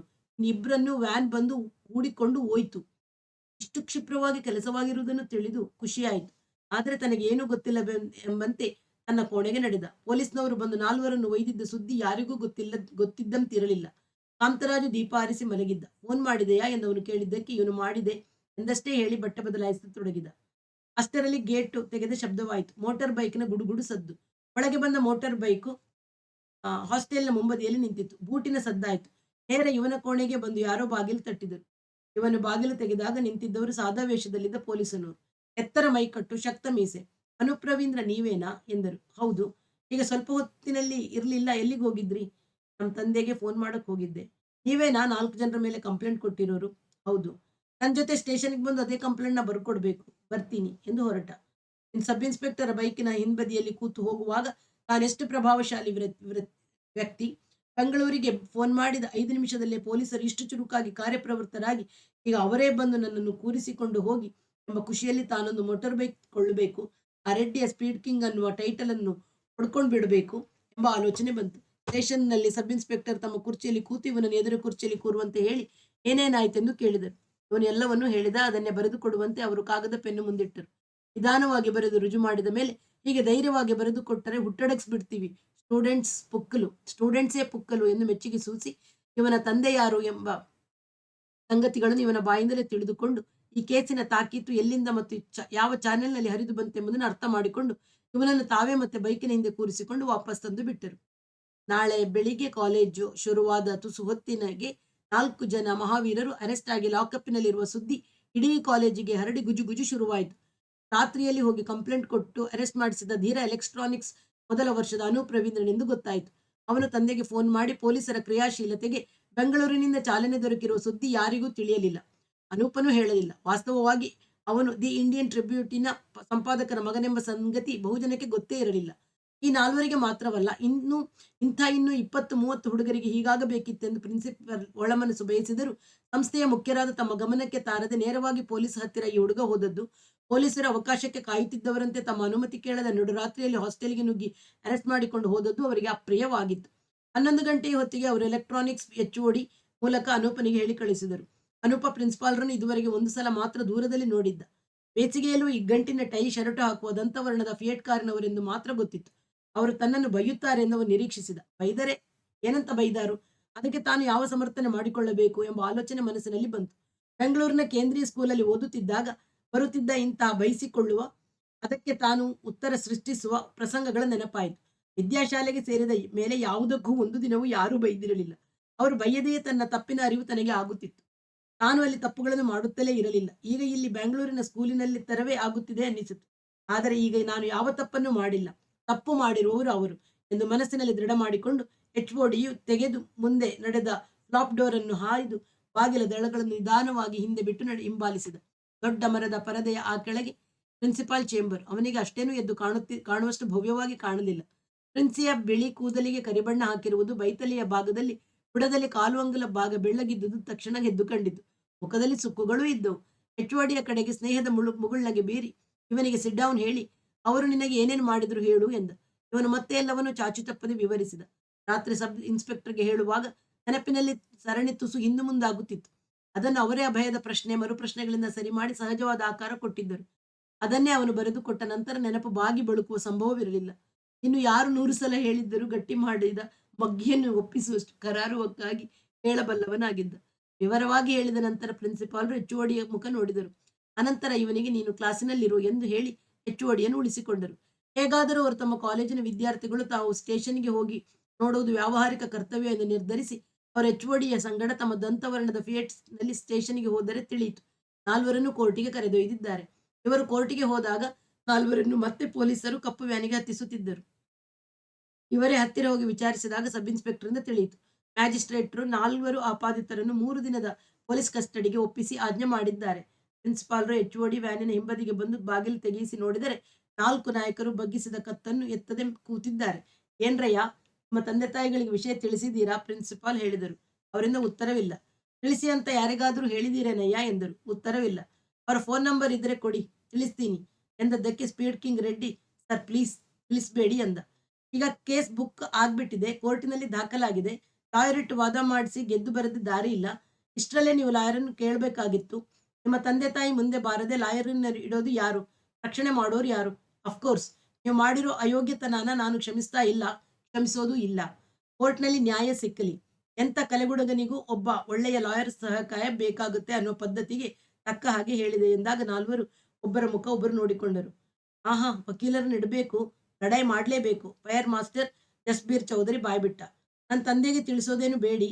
ನಾನೇ ಕಾಗದ ಬರೆದು ಎಕ್ಸ್‌ಟ್ರಾ ದುಡ್ಡು ತರಿಸಿ ಲಾಯರ್‌ಗೆ ಕೊಡ್ತೀನಿ ಎಂದು ತೀರ್ಮಾನ ಹೇಳಿದ. ರೆಡ್ಡಿ ನಂಜುಂಡಪ್ಪ ರಂಗನಾಥರು ಯಾವ ತೀರ್ಮಾನಕ್ಕೂ ಬರಲಾರದೆ ಒಳಗೆ ವಿಲಿಗುಟ್ಟುತ್ತಿದ್ದರು. ಇವರು ಯೋಚನೆ ಮಾಡಿ ಹೇಳಲಿ. ನಾವು ಬೇರೆ ಕೇಸ್ ಅಟೆಂಡ್ ಮಾಡಬೇಕು. ಆಮೇಲೆ ನೀವು ಸ್ಟೇಷನ್‌ಗೆ ಬನ್ನಿ ಸರ್. ನಾವು ಇಂಟರ್ವ್ಯೂ ಕೊಡ್ತೀವಿ ಎಂದು ಇನ್ಸ್ಪೆಕ್ಟರ್ ಕಾವಲಿನ ಸಿಪಾಯಿಗಳನ್ನು ಒಳಗೆ ಹತ್ತುವಂತೆ ಹೇಳಿ ಅನಂತರ ವ್ಯಾನಿನ ಬಾಗಿಲು ಮುಚ್ಚಿ ಹೊರಗಿನಿಂದ ಅಗುಳಿ ಹಾಕಿಕೊಂಡು ನಂತರ ಮುಂದೆ ಹೋಗಿ ಡ್ರೈವರ್‌ನ ಪಕ್ಕ ಕುಳಿತುಕೊಂಡರು. ವ್ಯಾನ್ ಹೊರಟು ಹೋಯಿತು. ಪ್ರಿನ್ಸಿಪಾಲ್‌ರು HOD ಕಾಲೇಜಿಗೆ ಹಿಂದಿರುಗಿದರು. ಈ 4 ವಿದ್ಯಾರ್ಥಿಗಳ ಪಾಲಕರಿಗೆ ತಂತಿ ವರ್ತಮಾನ ಕೊಡುವುದರಿಂದ ತಮ್ಮ ಜವಾಬ್ದಾರಿ ಪೂರೈಸಿದಂತಾಗುತ್ತದೆ ಎಂದು ಇಬ್ಬರೂ ಕೂಡಿ ದಾರಿಯಲ್ಲಿ ತೀರ್ಮಾನಿಸಿದರು. HOD ತಮ್ಮ ವಿಭಾಗಕ್ಕೆ ಹೋದರು. ಪ್ರಿನ್ಸಿಪಾಲ್ ತಮ್ಮ ಚೇಂಬರ್‌ನಲ್ಲಿ ಬರುವ ಮೊದಲೇ PA ಅವರನ್ನೆದುರುಗೊಂಡು ವಿನಯದಿಂದ ಬಗ್ಗಿ ಇವರೊಬ್ಬರಿಗೆ ಕೇಳುವಂತೆ ಸ್ಪೀಡ್ ಕಿಂಗ್ ರೆಡ್ಡಿಯ ಫಾದರ್ ಮಿಸ್ಟರ್ NT ರೆಡ್ಡಿಗಳು ಬಂದಿದ್ದಾರೆ. Karnataka government commissioner of industries. ಸೋಫಾದ ಮೇಲೆ ಕೂರಿಸಿದ್ದೀನಿ. ತಂತಿ ಕೊಡುವ ಮೊದಲೇ ಬಂದಿದ್ದಾರೆ. ಯಾರ ಸುದ್ದಿ ಮುಟ್ಟಿಸಿರಬಹುದು ಎಂದು ಇವರ ಮುಖದಲ್ಲಿ ಎದ್ದ ಊಹಾಪೋಹವನ್ನು ತಕ್ಷಣ ಅರ್ಥ ಮಾಡಿಕೊಂಡು ಸ್ಪೀಡ್ ಕಿಂಗ್‌ನ ಸ್ನೇಹಿತ ಬೆಳಿಗ್ಗೆ ಫೋನ್ ಮಾಡಿ ತಿಳಿಸಿದನಂತೆ ರೆಡ್ಡಿಗಳು ತುಂಬಾ ಕೋಪದಲ್ಲಿದ್ದಾರೆ. ಇಂಡಸ್ಟ್ರಿ ಕಮಿಷನರ್ ಅಂದ್ರೆ ಪ್ರಭಾವಶಾಲಿ, ಕಮಾಯಿಯ ಹುದ್ದೆ ಎಂಬ ಅರಿವಿನಿಂದ ಪ್ರಿನ್ಸಿಪಾಲ್ ಸ್ವಲ್ಪ ಅಧೀರರಾದರು, ತುಸು ಅಧೀರರಾದರು. ಅಲ್ಲದೆ ತಮ್ಮ ಮಗನೇ ಹೊಸದಾಗಿ ಆರಂಭಿಸಬೇಕಾಗಿರುವ ಕಿರು ಪ್ರಮಾಣದ ಸ್ವಿಚ್ ಬೋರ್ಡ್ ಕೈಗಾರಿಕೆಗೆ ಲೈಸೆನ್ಸ್ ಕೊಡುವ ಬ್ಯಾಂಕಿಗೆ ಸಾಲ ಕೊಡಲು ಇದು ಅರ್ಹವಾದ ಉದ್ಯಮ, ಅರ್ಹವಲ್ಲದ್ದು ಎಂಬುದನ್ನು ಶಿಫಾರಸು ಮಾಡುವ ಆತ ಈವನೇ ಎನ್ನುವ ಎಂಬುದು ಅರಿವಿಗೆ ಬಂತು. ಇವನ ವಿಷಯ ತಮಗೆ ಗೊತ್ತಿದೆ, ಆದರೆ ಒಮ್ಮೆಯೂ ಭೇಟೆಯೇ ಆಗಿಲ್ಲ ಎಂಬ ಎಚ್ಚರಿಕೆಯಿಂದ ಹೆಜ್ಜೆ ಹಾಕುತ್ತಿರುವಾಗ PA ಒಳಗೆ ಹೋಗಿ NT ರೆಡ್ಡಿ ಮುಂದೆ ವಿಧೇಯತೆಯಿಂದ ತಾನು 5 ಕಾಲಡಿ ಎತ್ತರದ ಪ್ಯಾಂಟ್ ಬುಷ್ ಶರ್ಟುಗಳ ಶರೀರವನ್ನು 4 ಅಡಿಗೆ ಇಳಿಸಿಕೊಂಡು ನಿಂತು ಸಾಹೇಬರು ಬಂದಿದ್ದಾರೆ ಸರ್ ಎಂದು ಹಲ್ಲು ಕಿರಿದು ಅವರ ಮುಖ ನೋಡಿದ. ಐ ಡೋಂಟ್ ಕೇರ್ ಎಂಬ ಕೊಬ್ಬಿನ ಕೋಪವನ್ನು ತನ್ನ ಸಿಡುಬು ಕಲೆಯ ಮುಖದಿಂದ ಬೀಗುತ್ತಾ ರೆಡ್ಡಿ ಬಾಯಿಯಲ್ಲಿ ಇದ್ದ ಸಿಗರೆಟ್ ಹೊಗೆಯನ್ನು ಹೊರಗೆ ನುಸುರುಳಿ ಬಿಟ್ಟ. ತನ್ನ ದಣಿ ಪ್ರಿನ್ಸಿಪಾಲ್ರು ಬರುವಾಗ ಈತ ಎದ್ದು ನಿಲ್ಲಲಿ ಎನ್ನುವುದು PAಯು ಓಡಿ ಬಂದು ಮುಂಚೂಣಿ ಸುದ್ದಿ ಕೊಟ್ಟ ಉದ್ದೇಶವಾಗಿತ್ತು. ಈ ಕಾಲೇಜ್ ಪ್ರಿನ್ಸಿಪಾಲ್ನದು ಯಾವ ಗೋಪಾಳ ಹುದ್ದೆ ಎಂಬ ಧಿಮಾಕನ್ನು ಬಾಯಿಯಿಂದ ಹೊರಬಂದ ಹೊಗೆಯ ಸುರುಳಿ ಸೂಚಿಸುತ್ತಾ ಮೇಲೆ ಮೇಲೆ ಹೋಗುತ್ತಿತ್ತು. ಅಷ್ಟರಲ್ಲಿ ತಮ್ಮ ಶರ್ಟಿನ ಕಾಲರ್ ಮತ್ತು ಟೈಯ ಸ್ಥಾನದ ಮೇಲೆ ಬೆರಳಾಡಿಸಿಕೊಂಡು ಒಳಗೆ ಬಂದ ಪ್ರಿನ್ಸಿಪಾಲ್ರು ಇವರ ಹತ್ತಿರ ಬಂದು, ಬನ್ನಿ ಬನ್ನಿ, ಒಳಗೆ ನನ್ನ ಚೇಂಬರಿಗೆ ಬನ್ನಿ. ಈಗ ತಾನೇ ಕೋರ್ಟಿಂದ ಬರ್ತಿದ್ದೀನಿ. ನಮಗೇನು ತಿಳಿಸದೆ ಪೊಲೀಸರು ಮ್ಯಾಜಿಸ್ಟ್ರೇಟ್ರ ಮುಂದೆ ಹಾಜರುಪಡಿಸಿದ್ದಾರೆ. ಲಾಯರ್‌ನ ಇಡಬೇಕು ಎಂದು ತಾವೇ ವರದಿ ಒಪ್ಪಿಸಿ ನಿಂತರು. ಕಾಲ ಮೇಲೆ ಕಾಲು ಹಾಕಿ ಸೋಫಾಕ್ಕೆ ಒರಗಿ ಇನ್ನೊಂದು ದಮ್ ಹೀರಿಕೊಳ್ಳುತ್ತಾ ರೆಡ್ಡಿಗಾರು ಪ್ರಿನ್ಸಿಪಾಲ್ರ ಜಾಗ ಯಾವುದೆಂಬುದನ್ನು ಸೂಚಿಸುವಂತೆ ಕುಳಿತ ಭಂಗಿಯನ್ನು ಬದಲಾಯಿಸದೆ ಅವರತ್ತ ಉರಿದೃಷ್ಟಿಯನ್ನು ಬೀರಿ ನಿಲ್ಲಿಸಿದರು. ಇವನ ಸೊಕ್ಕೆ ಎಂದು ಪ್ರಿನ್ಸಿಪಾಲ್ರಿಗೆ ಒಳಗೆ ಉರಿ ಹತ್ತಿದರು. ವಿನಯವನ್ನು ಬಿಡದೆ ಹಾಗೆ ನಿಂತಿದ್ದು ಕಾಫಿ ತರಿಸು ಎಂದು PAಗೆ ಹೇಳಿದರು. 1 ನಿಮಿಷದ ನಂತರ ರೆಡ್ಡಿಗಾರು ಮುಖದಲ್ಲಿ ಆಲ್ ರೈಟ್ ಎಂಬ ಭಾವವನ್ನು ತಂದುಕೊಂಡು ಮೇಲೆ ಎದ್ದು ಚೇಂಬರಿನ ಫ್ಲಾಪ್ ಡೋರಿನತ್ತ ಹೊರಟರು. ಒಳಗೆ ಬಂದು ಅವರು ತೋರಿಸಿದ ಅವರ ಮೇಜಿನ ಎದುರಿನ ಗಾಡ್ರೇಜ್ ಕುರ್ಚಿಯ ಮೇಲೆ ಕುರಿತು ಅಷ್ಟರಲ್ಲಿ ತಮ್ಮ ಆಸನದಲ್ಲಿ ಕೂತಿದ್ದ ಪ್ರಿನ್ಸಿಪಾಲ್ರನ್ನು ನೋಡುತ್ತಾ, ಏನ್ರಿ ಇದೆಲ್ಲ? ಪೊಲೀಸ್ನವ್ರು ಬಂದು ಹುಡುಗರನ್ನ ಹಿಡ್ಕೊಂಡು ಹೋಗಕ್ಕೆ ಹೋದ್ರೆ ಇಡೀ ಕಾಲೇಜಿನ ಹೆಡ್ ಆಗಿ ಏನ್ ಮಾಡ್ತಾ ಇದ್ರಿ? ಅದಕ್ಕೆ ಯಾಕೆ ಅವಕಾಶ ಕೊಟ್ರಿ ಎಂದು ಆರಂಭ ವಾಕ್ಯದಲ್ಲಿ ಹಲ್ಲೆ ಮಾಡುತ್ತಾ. ಕರಡು ರಾತ್ರಿಯಲ್ಲಿ ಆಗಿರೋ ಕೆಲಸ ನನಗೆ ವಿಷಯವೇ ಗೊತ್ತಿಲ್ಲ. ವಾರ್ಡನ್ ಊರಿನಲ್ಲಿ ಇರಲಿಲ್ಲ. ನಾನು ಮಂಡ್ಯಕ್ಕೆ ಹೋಗಿದ್ದೆ. 10 ಗಂಟೆಗೆ ಆಫೀಸ್‌ಗೆ ಬಂದಾಗ್ಲೇ ಗೊತ್ತಾಗಿದ್ದು. ಪ್ರಿನ್ಸಿಪಾಲ್ ಪ್ರಯರ್ ಪರ್ಮಿಷನ್ ಇಲ್ಲದೆ ಹುಡುಗರನ್ನ ಹಿಡ್ಕೊಂಡು ಹೋಗಿದ್ದಾರೆ ಅಂತ ಈ ತಕ್ಷಣ ಪೊಲೀಸರ ಮೇಲೆ ಕೋರ್ಟಿಗೆ ಬಂದು ಒಂದು ಪಿಟಿಷನ್ ಕೊಡಿ. ಒಳ್ಳೆ ಐಡಿಯಾ. ನಮ್ಮ ಲೀಗಲ್ ಅಡ್ವೈಸರ್ ಕೈಲಿ ಮಾತಾಡ್ತೀನಿ. ಆದ್ರೆ 4 ಜನ ಫೈನಲ್ ಇಯರ್‌ನವರು ಒಬ್ಬ ಮೊದಲ ವರ್ಷದವನ್ನ ರೂಮಿಗೆ ಸೇರಿಸಿಕೊಂಡು ರ್ಯಾಗಿಂಗ್ ಹೆಸರಿನಲ್ಲಿ ಸ್ಟ್ರಿಪ್ ಮಾಡಿದ್ದಾರೆ. ಹುಡುಗ ನಡುರಾತ್ರಿಲಿ ಹೋಗಿ ಕಂಪ್ಲೇಂಟ್ ಕೊಟ್ಟಿದ್ದಾನೆ. ಕಂಪ್ಲೇಂಟ್ ಕೈಗೆ ತಗೊಂಡೇ ಅವರು ಬಂದು ಕರ್ಕೊಂಡು ಹೋದದ್ದು. ರ್ಯಾಗಿಂಗ್ ಎಲ್ಲಿ ನಡೆಯೋಲ್ಲ ರೀ? ಅದು ಇಂಗ್ಲಿಷ್ ವರ್ಡ್ ಅಲ್ವಾ? ಅಂದ್ರೆ ಇಂಗ್ಲೆಂಡ್‌ನಲ್ಲೇ ಶುರುವಾಗಿದೆ. ಅಲ್ಲಿಂದಲೇ ನಮ್ಮೋರು ಕಲ್ತಿದ್ದಾರೆ. ಆ ದೇಶದಲ್ಲೆಲ್ಲ ರ್ಯಾಂಕಿಂಗಿಗೆಲ್ಲ ಪೊಲೀಸ್ ಹೋಗ್ತಾರಾ? ವಿದ್ಯಾಸಂಸ್ಥೆಯನ್ನ ಪ್ರವೇಶಿಸೋಕೆ ಪೊಲೀಸರಿಗೆ ಅಧಿಕಾರವಿದೆಯಾ? ಧೈರ್ಯವಿದೆಯಾ? ಪ್ರವೇಶಿಸಿದರೆ ಪಾರ್ಲಿಮೆಂಟ್‌ನಲ್ಲಿ ಗಲಾಟೆ ಆಗುತ್ತೆ ಗೊತ್ತಾ? ಪ್ರಿನ್ಸಿಪಾಲ್ರು ತಮಗೆ ಗೊತ್ತಿಲ್ಲ ಎನ್ನುವಂತೆ ಕತ್ತು ಹಾಕಿದರು. ನಾವು ಎಂಟೆಕ್ ಮಾಡಿದ್ದು ಬರ್ಮಿಂಗ್‌ಹ್ಯಾಮ್ ವಿಶ್ವವಿದ್ಯಾನಿಲಯದಲ್ಲಿ ಎಂಬ ನಾಲಿಗೆಯ ತುದಿಗೆ ಬಂದು ಮಾತನ್ನು ಅದುಮಿಟ್ಟುಕೊಂಡು ಅಷ್ಟರಲ್ಲಿ PA ಬಂದು ಅನೂಪ್ ರವೀಂದ್ರನ ತಂದೆ ಬಂದಿದ್ದಾರೆ ಎಂದು ನಿವೇದಿಸಿದ. ಒಳಗೆ ಕಳಿಸು ಎಂದು ಪ್ರಿನ್ಸಿಪಾಲ್ರಿಗೆ ಅವರ ಯಾರೆಂಬುದು ನೆನಪು ಬಂತು. ಅದುವರೆಗೆ ಅನೂಪನನ್ನು ಕರೆದು ವಿಚಾರಿಸಿದಾಗ ಕೂಡ ಅವನು ಯಾರ ಮಗ ಎಂಬುದು ಜ್ಞಾಪಕಕ್ಕೆ ಬಂದಿರಲಿಲ್ಲ. ತಾಂತ್ರಿಕ ಶಿಕ್ಷಣದ ನಿರ್ದೇಶಕರು ತಮ್ಮ ಡೊನೇಷನ್ ಸೀಟನ್ನು ಕೊಡಿಸಿದ ಕಾಗದವನ್ನು ಕಳಿಸಿದ್ದಲ್ಲದೆ ಫೋನಿನಲ್ಲಿ ಈ ಹುಡುಗ ದಿ ಇಂಡಿಯನ್ ಟ್ರಿಬ್ಯೂನ್ ಸಂಪಾದಕರ ಮಗ ಎಂದು ಹೇಳಿದ್ದರು. ತಂದೆ ಮಗ ಇಬ್ಬರು ತಮ್ಮ ಚೇಂಬರಿಗೆ ಬಂದು ಕಂಡಿದ್ದರು. ನನ್ನ ಜ್ಞಾಪಕ ಶಕ್ತಿ ಯಾಕೆ ಇಷ್ಟು ಹಾಳಾಗಿದೆ ಎಂದು ಒಳಗೆ ಕಸಿವಿಸಿಕೊಳ್ಳುತ್ತಿದ್ದಾಗ ರವೀಂದ್ರ ಒಳಗೆ ಬಂದು ಕೈ ಮುಗಿದು ನಿಂತುಕೊಂಡ. ಬನ್ನಿ ಬನ್ನಿ ದಯಮಾಡಿಸಿ ಎನ್ನುತ್ತಾ ಪ್ರಿನ್ಸಿಪಾಲ್ರು ಎದ್ದು ನಿಂತು ಕೈ ಮುಗಿದು ಇಂಡಸ್ಟ್ರೀಸ್ ಕಮಿಷನರ್ ಪಕ್ಕದ ಕುರ್ಚಿ ತೋರಿಸಿ, ಇವರೇ ಕಂಪ್ಲೇಂಟ್ ಕೊಟ್ಟ ಹುಡುಗನ ತಂದೆ ಮಿಸ್ಟರ್ ರವೀಂದ್ರ ಇವರು ದಿ ಇಂಡಿಯನ್ ಟ್ರಿಬ್ಯೂನ್ ಪತ್ರಿಕೆಯ ಬೆಂಗಳೂರು ಎಡಿಟರ್ ಇವರೇ mister N T Reddy, industries commissioner. ಇವರ ಮಗನ ಮೇಲೆ ರ್ಯಾಗಿಂಗ್ ಕಂಪ್ಲೇಂಟ್ ಕೊಟ್ಟಿರುವುದು ಎಂದು ಪರಸ್ಪರ ಪರಿಚಯ ಮಾಡಿದರು. ರೆಡ್ಡಿ ಕುಳಿತೆ ಹಲೋ ಎಂದು ಬಲಗೈ ನೀಡಿದರು. ರವೀಂದ್ರ ಪ್ರಿನ್ಸಿಪಾಲ್ಗೆ ಮುಗಿದಿದ್ದ ಕೈಯನ್ನು ಎತ್ತಿ ತಿರುಗಿಸಿ ತನ್ನ ಕೈ ನೀಡಿ ಅವರದನ್ನು ಕುಲುಕಲಿಲ್ಲ. ಟ್ರಿಬ್ಯೂನ್ ಪೇಪರಾ? ನಿಮ್ಮ ಬಿಸಿನೆಸ್ ಮ್ಯಾನೇಜರ್ ನನ್ನ ಹತ್ರ ಬಂದಿದ್ದರು. ಹೊಸ ಪ್ರಿಂಟಿಂಗ್ ಮೆಷಿನರಿ ಕೊಳ್ಳಕ್ಕೆ ಸಾಲ ಬೇಕು 2 ಕೋಟಿ ಅಂತ. ರೆಡ್ಡಿ ಗತ್ತು ತೋರಿಸಿದರು. ಸುದ್ದಿ ಸಂಪಾದನೆ ಎರಡನ್ನು ಬಿಟ್ಟು ಬಿಸಿನೆಸ್ ವಿಷಯಕ್ಕೆ ತಿಳ್ಕೊಳ್ಳಕ್ಕೆ ನಾನಿಂದು ಹೋಗಲ್ಲ. ಅದು ನನಗೆ ಸಂಬಂಧಿಸಿದ ವಿಷಯವಲ್ಲ ಎಂದು ರವೀಂದ್ರ ಕುಳಿತುಕೊಂಡ. ನೀವೀಗ ಯಾಕೆ ಬಂದರೂ ಗೊತ್ತಿಲ್ಲ, ಆದರೆ ಬಂದದ್ದು ತುಂಬಾ ಒಳ್ಳೇದಾಯ್ತು. ಪಾಲಕರು ಪೋಷಕರೇ ಪರಸ್ಪರ ಕಲಿತು ಕೆಲವು ಸಮಸ್ಯೆಗಳನ್ನ ಚರ್ಚಿಸಿ ಆಸ್ಥೆ ವಹಿಸಿದರೆ ನಮಗೂ ಕಾಲೇಜ್ ಕೆಲಸ ಸುಲಭವಾಗುತ್ತೆ ಎಂದು ಪ್ರಿನ್ಸಿಪಾಲರು ವಿಷಯ ಪ್ರವೇಶ ಮಾಡಿದರು. ತಾವು ಹೇಳೋದು ಸರಿ, ಕಾಲೇಜಿಗೆ ಸೇರಿಸಿ ಬಿಟ್ಟೆವು. ಮಗ ಕೇಳಿದಷ್ಟು ದುಡ್ಡು ಕೊಡ್ತಿದೀವಿ, ನಮ್ಮಿದೇನು ಜವಾಬ್ದಾರಿ ಇಲ್ಲ ಅಂತ ತಂದೆ ತಾಯಿಗಳು ತಿಳ್ಕೊಂಡಿರುವುದೇ ಬಹುತೇಕ ಸಮಸ್ಯೆಗಳಿಗೆ ಕಾರಣವಾಗಿದೆ, ರವೀಂದ್ರ ಉತ್ತರಿಸಿದ. ಇವರ ಹುಡುಗರನ್ನ ಕರೆಸಿ ನಿಮ್ಮೆದುರಿಗೆ ವಿಚಾರಿಸ್ತೀನಿ. ರೆಡ್ಡಿ ಪ್ರವೇಶಿಸಿದರು. ಪ್ರಿನ್ಸಿಪಾಲರು ಬೆಲ್ ಮಾಡಿದ ತಕ್ಷಣ ಜವಾನನಿಗೆ ಎಲೆಕ್ಟ್ರಾನಿಕ್ಸ್ ಹೆಚ್ಚುವಡಿ ಅನೂಪ್ ರವೀಂದ್ರ ಇಬ್ಬರನ್ನು ಕರೆಯುವಂತೆ ಹೇಳಿದರು. ರೆಡ್ಡಿಯವರ ಮುಖ ನೋಡಿದರೆ ಬೇರೆ ಯಾವ ಕುಶಲ ಸಂಭಾಷಣೆ ಮಾಡುತ್ತಾ ಅವರು ಬರುವವರೆಗೆ ಸಮಯ ಕಳೆಯುವುದು ಸಾಧ್ಯವಿಲ್ಲವೆಂದು ಇಬ್ಬರಿಗೂ ಅನ್ನಿಸುತ್ತಿತ್ತು. ಅಷ್ಟರಲ್ಲಿ ಪಿ ಎ ಪ್ರಿನ್ಸಿಪಾಲರಿಂದ ತುರ್ತಾಗಿ ಸಹಿ ಪಡೆಯಬೇಕಾದ ಕೆಲವು ಕಾಗದಗಳನ್ನು ತಂದಿದ್ದರಿಂದ ಅವರಿಗೆ ಮುಜುಗರ ಕಳೆಯಿತು. ಹೆಚ್ಚುವಡಿ ರವೀಂದ್ರನ ಪಕ್ಕ ಕುಳಿತರು. ಅನೂಪನನ್ನು ಹೆಚ್ಚುವಡಿಯ ಪಕ್ಕದಲ್ಲಿ ಕೂರುವಂತೆ ಪ್ರಿನ್ಸಿಪಾಲರು ಸೂಚಿಸಿದರು. ಎಲ್ಲರದು ಮತ್ತೊಮ್ಮೆ ಪರಿಚಯವಾದ ಮೇಲೆ ರೆಡ್ಡಿ ಅನೂಪನನ್ನು ಕೇಳಿದರು. ನನ್ನ ಮಗ ಏನು ಮಾಡಿದ? ನಿಜ ಹೇಳಬೇಕು. ಸುಳ್ಳು ಹೇಳಿದರೆ ನನ್ನ ಹತ್ರ ನಡೆಯೋಲ್ಲ. ನಾನು ಸುಳ್ಳು ಹೇಳ್ತೀನಿ ಅಂತ ನೀವ್ಯಾಕೆ ತಿಳ್ಕೊಂಡು ಮಾತಾಡ್ತಿದ್ದೀರಿ? ಅನುಪನ ಮರುಪ್ರಶ್ನೆಯಿಂದ ವಾತಾವರಣ ಬಿಗಿಯಾಯಿತು. ಪ್ರಿನ್ಸಿಪಾಲ್ರಿಗೆ ಒಳಗೆ ಸಂತೋಷವಾಯಿತು. ಆಯ್ತು, ಏನಾಯ್ತು ಹೇಳು. ಅನುಪ ಯಾವ ಸರಣಿಯನ್ನು ತಪ್ಪಿಸದೆ ಮೊದಲಿನಿಂದ ಕೊನೆಯ ತನಕ ಹೇಳಿದ. ಅನಂತರ ನಾನು ತಂತಿ ಕಚೇರಿಗೆ ಹೋಗಿ ತಂದೆಗೆ ಫೋನ್ ಮಾಡಿದ್ದನ್ನು ಹೇಳಲಿಲ್ಲ. ಅವನಿಂದ 4 ಭಾರಿ ಗುಂಡಾಗಳು ಅರೆಸ್ಟ್ ಆಗಿರುವ ಸುದ್ದಿ ಇಡೀ ಕಾಲೇಜಿಗೆ ತಿಳಿದು ನಿನ್ನೆ ರಾತ್ರಿ ರ್ಯಾಗಿಂಗ್ ಒಳಗಾದ ಇತರ ಕೆಲವು ಹುಡುಗರು ಬಂದು ಅವನನ್ನು ಹೊಗಳಿ ಮಾತನಾಡಿದರು. ತಾವು ಕೂಡ ತಮ್ಮ ಅನುಭವವನ್ನು ಕುರಿತು ಕಂಪ್ಲೇಂಟ್ ಕೊಡಲು ಕೆಲವರು ಧೈರ್ಯ ವಹಿಸಿದ್ದರು. ವಿದ್ಯಾರ್ಥಿ ನಿಲಯಕ್ಕೆ ನುಗ್ಗಿ ಬಂಧಿಸಿಕೊಂಡು ಹೋದ ಪೊಲೀಸರ ವಿರುದ್ಧ ಮುಷ್ಕರ ಹೂಡಿಸಲು ಕೆಲವು ಹಿರಿಯ ವಿದ್ಯಾರ್ಥಿಗಳು ಕಾರ್ಯನಿರತರಾಗಿದ್ದರು.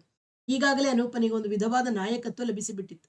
ಇಬ್ಬರು ಹುಡುಗಿಯರು ಅವನ ಹತ್ತಿರ ಬಂದು ಒಳ್ಳೆ ಕೆಲಸ ಮಾಡಿದಿರಿ ಅನೂಪ್ ಎಂದ ಹೆಚ್ಚಿಗೆ ಹೇಳಿದಾಗ ಅವನಿಗೆ ರಾತ್ರಿ ಅನುಭವಿಸಿದ ಅವಮಾನವೆಲ್ಲ ಸಾರ್ಥಕ ಎನ್ನಿಸಿತು. ಇಷ್ಟೆಲ್ಲ ಪ್ರಾಮುಖ್ಯತೆ ನಾಯಕತ್ವ ಬಂದಿರುವಾಗ ತಾನು ತಂದೆಗೆ ಫೋನ್ ಮಾಡಿ ಅವರ ಮೂಲಕ ಇಷ್ಟನ್ನು ಸಾಧಿಸಿದೆ ಎಂಬುದು ಯಾರಿಗೂ ತಿಳಿಯುವುದು ಅವನಿಗೆ ಬೇಡವಾಗಿತ್ತು. ತಂದೆ ಕೂಡ ಅಕಸ್ಮಾತ್ ಇದನ್ನು ಬಾಯಿ ಬಿಟ್ಟಾರೆಂದು ಅವರಿಗೂ ಸೂಚನೆಯಾಗಲಿ ಎನ್ನುವಂತೆ ತಾನೇ ನೇರವಾಗಿ ಸ್ಟೇಷನ್ಗೆ ಹೋಗಿ ಕಂಪ್ಲೇಂಟ್ ಬರೆದು ಕೊಟ್ಟೆ ಎಂದು ಸಮಾಪ್ತಿ ಮಾಡಿದ. ಇದು ನಿನ್ನ ಕಾಲೇಜಿನಲ್ಲಿ ಆದ ಘಟನೆ. ಎಲ್ಲದಕ್ಕೂ ಪ್ರಿನ್ಸಿಪಾಲರು ಮುಖ್ಯಸ್ಥರು, ಹಾಸ್ಟೆಲ್ಗೆ ವಾರ್ಡನ್ ಇದ್ದಾರೆ. ಅವರಿಗೆ ಹೇಳದೆ ನೀನೇ ಯಾಕೆ ಪೊಲೀಸ್ಗೆ ಹೋದೆ? ಪಾಠ ಪ್ರವಚನವಾದರೆ ವಿಷಯ ಪೊಲೀಸರಿಗೆ ಪ್ರಿನ್ಸಿಪಾಲರಿಗೆ ಹೇಳಬೇಕು. ಅಡುಗೆ ಸರಿಯಾಗಿಲ್ಲದಿದ್ದರೆ ವಾರ್ಡನಿಗೆ ಹೇಳಬೇಕು. ಪುಂಡು ಪೋಖ್ರಿ ಕೆಲಸ ನಡೆದರೆ ಪೊಲೀಸರಿಗೆ ಹೇಳಬೇಕು. ಅನುಪ ಚಟಕ್ಕನೆ ಉತ್ತರಿಸಿದ. ರೆಡ್ಡಿ ಅವರಿಗೆ ರೇಗಿತು. ಮೀಸೆ ಗಡ್ಡಗಳು ಇನ್ನು ಸರಿಯಾಗಿ ಬಲಿಯದ ಈ ಬಚ್ಚ ತನ್ನಪ್ಪ ಎಡಿಟರ್ ಅನ್ನು ಹಮ್ಮಿನಿಂದ ಮಾತಾಡ್ತಿದ್ದಾನೆ ಎಂದು ಅರ್ಥ ಮಾಡಿಕೊಂಡರು. ಸರಿಯಾಗಿ ಮುಖ ಮುರಿದು ದಾರಿಗೆ ತರಬೇಕೆಂದುಕೊಂಡವರು ಸಬ್ ಇನ್ಸ್ಪೆಕ್ಟರ್ ಎದುರಿಗೆ ಸುಳ್ಳು ಕಂಪ್ಲೇಂಟ್ ಬರೆದುಕೊಡೋದು ಸುಲಭ. ಕೋರ್ಟ್ನಲ್ಲಿ ನಿನ್ನನ್ನ ನಮ್ಮ ಕಡೆ ಲಾಯರ್ ಪಾರ್ಟಿ ಸವಾಲ್ ಮಾಡ್ತಾರೆ, ಹುಚ್ಚ ಹೊಯ್ಕೊಳಂಗ್ ಮಾಡ್ತಾರೆ. ನೀನ್ ಏನು ಮಾಡದೆ ಅವ್ರು ಸುಮ್ನೆ ನಿನ್ನನ್ನು ಹಂಗ್ ಮಾಡಿದ್ದಾರೆ. ನಿನ್ ಮೂಗಿನ ನೇರಕ್ಕೆ ನೀನ್ ಹೇಳ್ತಿದ್ಯಾ ನಾನು ಬೆಂಗಳೂರಿನ ಲಾಯರ್ನ ಕರೆಸಿ ಮಡಗಿಸ್ತೀನಿ, ಕೇಳಿದ್ಯಾ? ಕೃಷ್ಣದಾಸ್ ಅಂತ ಫೇಮಸ್ ಕ್ರಿಮಿನಲ್ ಲಾಯರ್ ಹೆಸರನ್ನ ನಿಂದು ಸುಳ್ಳು ಕಂಪ್ಲೇಂಟ್ ಅಂತ ಪ್ರೂವ್ ಮಾಡಿದ್ರೆ ನಿಂಗೆ ಜೈಲ್ ಆಗುತ್ತೆ. ಈಗಲೂ ಕಂಪ್ಲೇಂಟ್ ವಾಪಸ್ ತಗೋ ಸುಮ್ಮನೆ. ನೀವು ಬೆಂಗಳೂರಿಂದ ಕೃಷ್ಣದಾಸರನ್ನು ಕಳಿಸಿದ್ರೆ ನಾನು ದಿಲ್ಲಿಯಿಂದ ಅಗರ್ವಾಲ್ನ ಕಳಿಸ್ತೀನಿ. ಕೇಳಿದ್ರೆ ಅಗರ್ವಾಲ್ ಅಂತ ಸುಪ್ರೀಂ ಕೋರ್ಟ್ ಅಡ್ವೊಕೇಟ್ರ ಹೆಸರು. ಅದು ಹೇಗ್ರೆ ನಂದು ಸುಳ್ಳು ಕಂಪ್ಲೇಂಟ್ ಆಗುತ್ತೆ ಅನ್ನುಪ ಪ್ರತಿಜಾಡಿಸಿದ. ಅವನ ಬಗೆಗೆ ಹೆಚ್ಚುವಡಿಗೂ ಮೆಚ್ಚುಗೆ ಆಯಿತು. ಧೈರ್ಯ ಸತ್ಯ ನಿಷ್ಠೆಯಿಂದ ಮಾತ್ರ ಸಾಧ್ಯ. ವಿದ್ಯಾಶಾಲೆ ಇವನಲ್ಲಿ ಈ ಧೈರ್ಯ ಅನ್ಯಾಯಕ್ಕೆ ಬಾಗದಿರೋ ಛಲವನ್ನು ರೂಪಿಸಿದೆ ಎಂದು ರವೀಂದ್ರ ಅರ್ಥ ಮಾಡಿಕೊಂಡ. ರೆಡ್ಡಿಯವರು ಬುಸುಗುಟ್ಟುತ್ತಿದ್ದರು. 2 ನಿಮಿಷ ಅವರಿಗೆ ಒಂದು ವಾಕ್ಯವೂ ಹೊಳೆಯಲಿಲ್ಲ. ನಂತರ ಪ್ರಿನ್ಸಿಪಾಲ್ರ ಅನುಮತಿ ಇಲ್ಲದೆ ಪೊಲೀಸ್ಗೆ ಹೋದದ್ದಕ್ಕೆ ಕಾಲೇಜ್ ನಿನ್ನನ್ನು ಡಿಸ್ಮಿಸ್ ಮಾಡ್ತದೆ ತಿಳ್ಕ ಅಂದರು. ಡಿಸ್ಮಿಸ್ ಮಾಡುವಂತ ಯಾವ ತಪ್ಪನ್ನು ಮಾಡಲಿಲ್ಲ. ಗೂಂಡಾಗಳ ವಿರುದ್ಧ ಪೊಲೀಸ್ಗೆ ಕಂಪ್ಲೇಂಟ್ ಕೊಟ್ಟದ್ದು ತಪ್ಪು ಅಂದ್ರೆ ಅದು ತಪ್ಪಲ್ಲ ಅಂತ ಕೋರ್ಟಿಗೆ ಹೋಗ್ತೀನಿ. ಅಗರ್ವಾಲ್ ಕರೆಸ್ತೀನಿ, ಸುಪ್ರೀಂ ಕೋರ್ಟ್ ಆಗಲಿ. ಅನುಪ ಉದ್ವಿಗ್ನಗೊಂಡ. ಈಗ ಸ್ವಲ್ಪ ನಿಧಾನ ಮಾತಾಡೋಣ, ನಾನು ಮಾತಾಡ್ತೀನಿ, ಹೆಚ್ಚುವಡಿ ಮಾತನಾಡಬೇಕು ಎಂದು ಪ್ರಿನ್ಸಿಪಾಲರು ವಿದ್ಯುತ್ ಕರೆಗಂಟೆ ಒತ್ತಿದರು. ಒಳಗೆ ಬಂದ ಪಿಎಗೆ ಕಾಫಿಗೆ ಹೇಳಿದ್ನಲ್ಲ ಬಂತೆ ಎಂದರು. ಕಾಫಿ ತರಿಸು ಎಂದು ತಕ್ಷಣ ತರಿಸಿಕೊಡೋದು, 2ನೇ ಸಲ ಹೇಳಿದರೆ ಮಾತ್ರ ಕಾರ್ಯೋನ್ಮುಖವಾಗಬೇಕು ಎಂಬ ಶಾಶ್ವತ ಸೂಚನೆಯಂತೆ ಪಿಎ ತರಿಸ್ತೀನಿ ಸಾರ್, ಕ್ಯಾಂಟೀನ್ಗೆ ಹಾಲು ಬಂದಿರಲಿಲ್ಲ, ತಡವಾಯಿತು ಎಂದು ಹೇಳಿ ಹೋದ. ರೆಡ್ಡಿ ಕೈಗಾರಿಕಾ ಕಮಿಷನರ್ ನಿಜ, ಆದರೆ ರವೀಂದ್ರ ರಾಷ್ಟ್ರದ ಪ್ರಮುಖ ಕೇಂದ್ರಗಳ ಸಂಚಿಕೆಯುಳ್ಳ ದೊಡ್ಡ ಪತ್ರಿಕೆಯ ಸಂಪಾದಕ. ಇದನ್ನೇ ಕಾಲೇಜಿಗೆ ಮಸಿ ಬೆಳೆಯುವಂತೆ ಮಾಡಿ ದೊಡ್ಡ ಸುದ್ದಿ ಪ್ರಕಟಿಸಬಹುದು. ತನಿಖೆಗಾರರನ್ನು ಬಿಟ್ಟು ಕಾಲೇಜಿನ ಒಳ ಸಂಗತಿಗಳನ್ನೆಲ್ಲ ಕಲೆ ಹಾಕಿ ಕತೆ ಎಬ್ಬಿಸಬಹುದು.